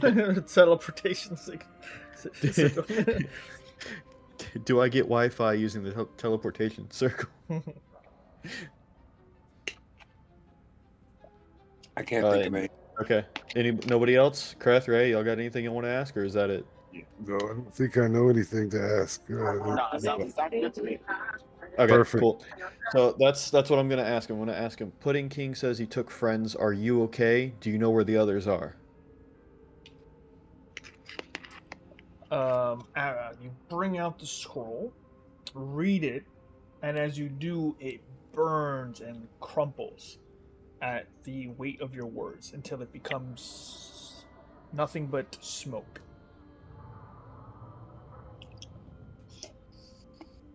Oh, yes, I've taken Aurora and Sloopadoop with me towards the surface. However, he is very adamant about heading towards the...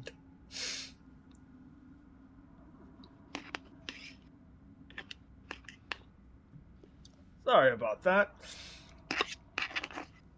I have no idea what has happened to your friends if they were taken, but it would be the pudding courts, the palace itself. You would most likely have to follow the hallways and corridors past it. You know, it's a good thing message is a fucking cantrip. Oh, messages. This is Yeah. Oh. This is sending. It's much. Oh, okay. Oh, yeah. Yeah. This can traverse any distance. So.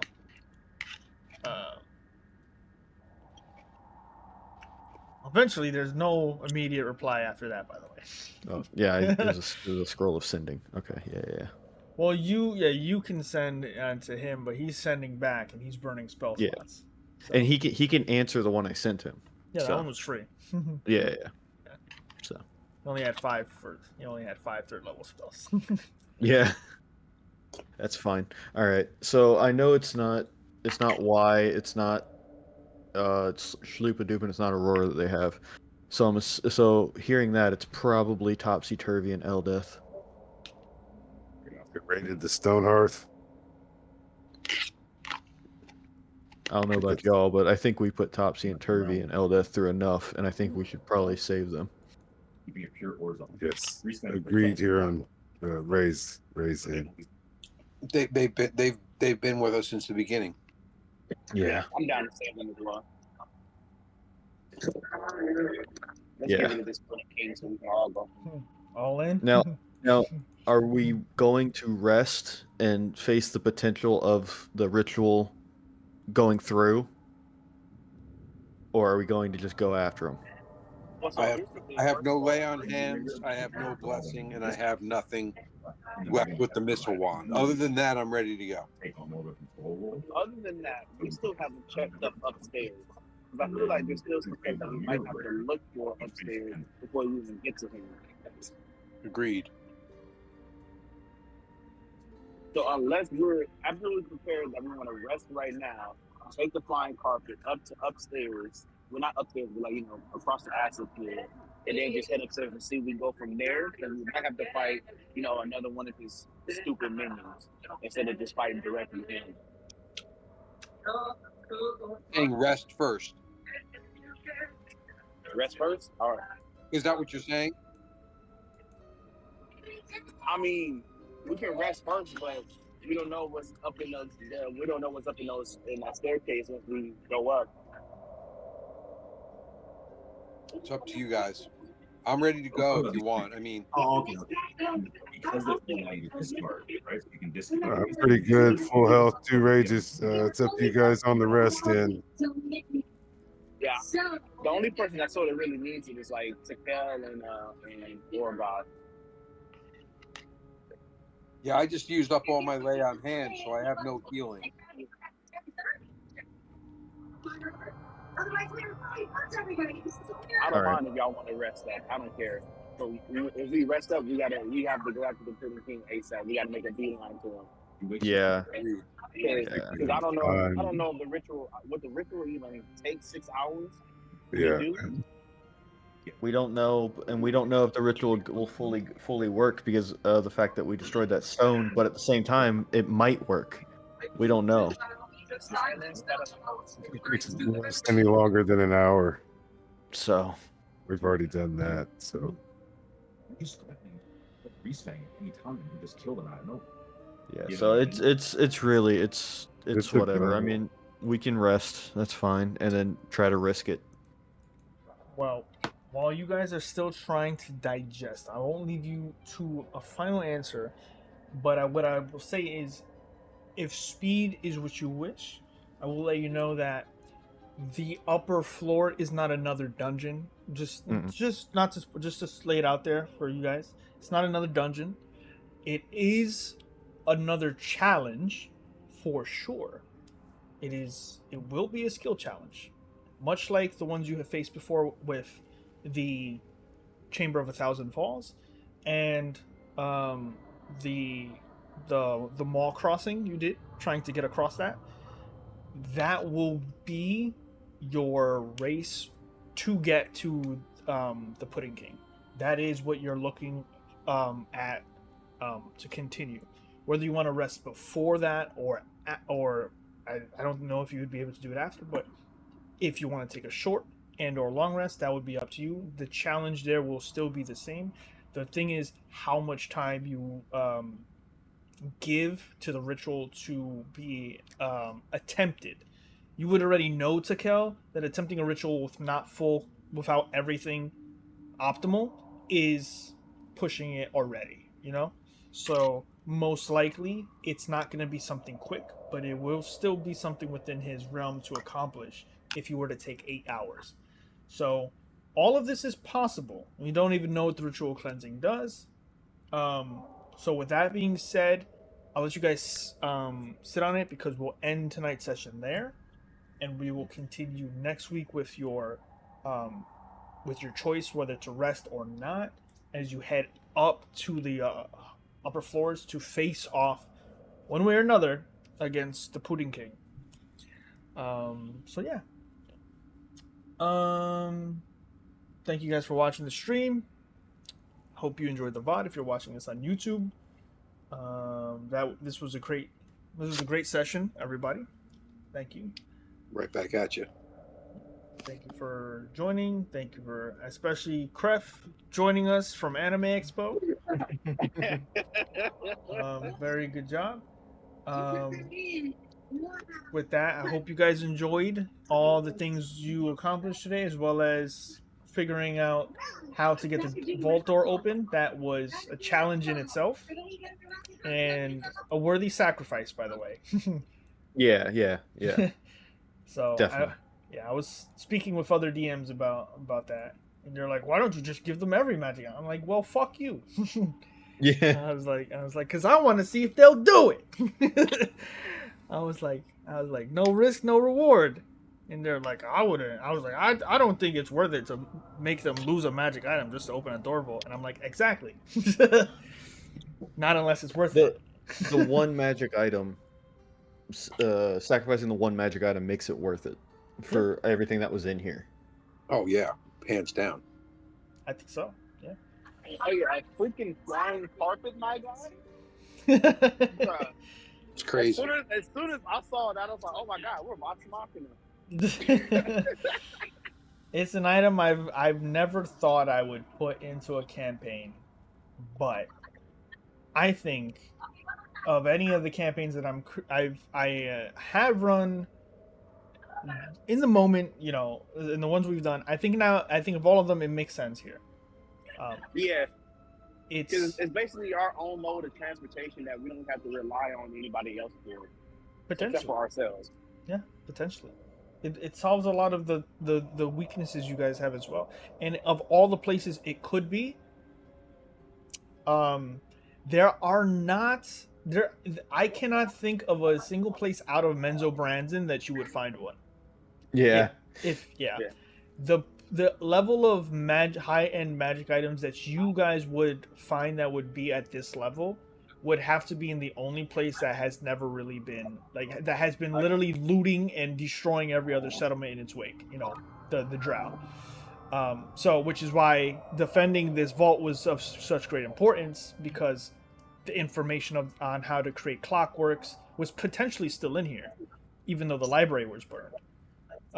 You have also the artifact of the one of the greatest defenders of Blingdenstone, and one of the few Dawn Guards, which whomever decides to take on that challenge of learning the lessons of the Dawn Guard, that will definitely be a big boon. But yeah, overall, you guys have got money, you've got some power, not necessarily new magic items, but you guys have a lot of tricks that you can now, you know, exploit. And I like the idea of the Wrath of Dawn. I got to be honest with you, it's very, very tasty sound. Yeah, it's they're all strong, so I didn't want to make a single one of them that felt not useful, but very specifically, you know, even the cure wounds one, it may not sound as strong at first, but you know, if you think about never having to roll for healing again, where you're always rolling max heal, it's a very powerful ability, especially if it were in the hands of a spellcaster like a cleric who could keep upping the casting. Yeah. So, you know, you will always be. Yeah. Yeah, I was strongly thinking of that last one. That one right there. Yeah, that's the sinister one. Yeah, Aura of the Valiant. Yeah. Yeah, the ability to just face off against, you know, your big bad evils, your evil aligned creatures, and they will always have disadvantage against you is quite the feat to have. So yeah, you guys will have to figure out how to go about that. It is a very powerful, and these items are also very expensive. So if it feels like you need to make that down payment, there's potential there. So yeah, we'll continue this next week. Thanks for watching the stream. Hope you enjoyed that. We'll see you for not only Out of the Abyss on Saturday, but we will be doing Waterdeep on Friday. So we have two games next week. So thanks for watching. We'll see you, and peace.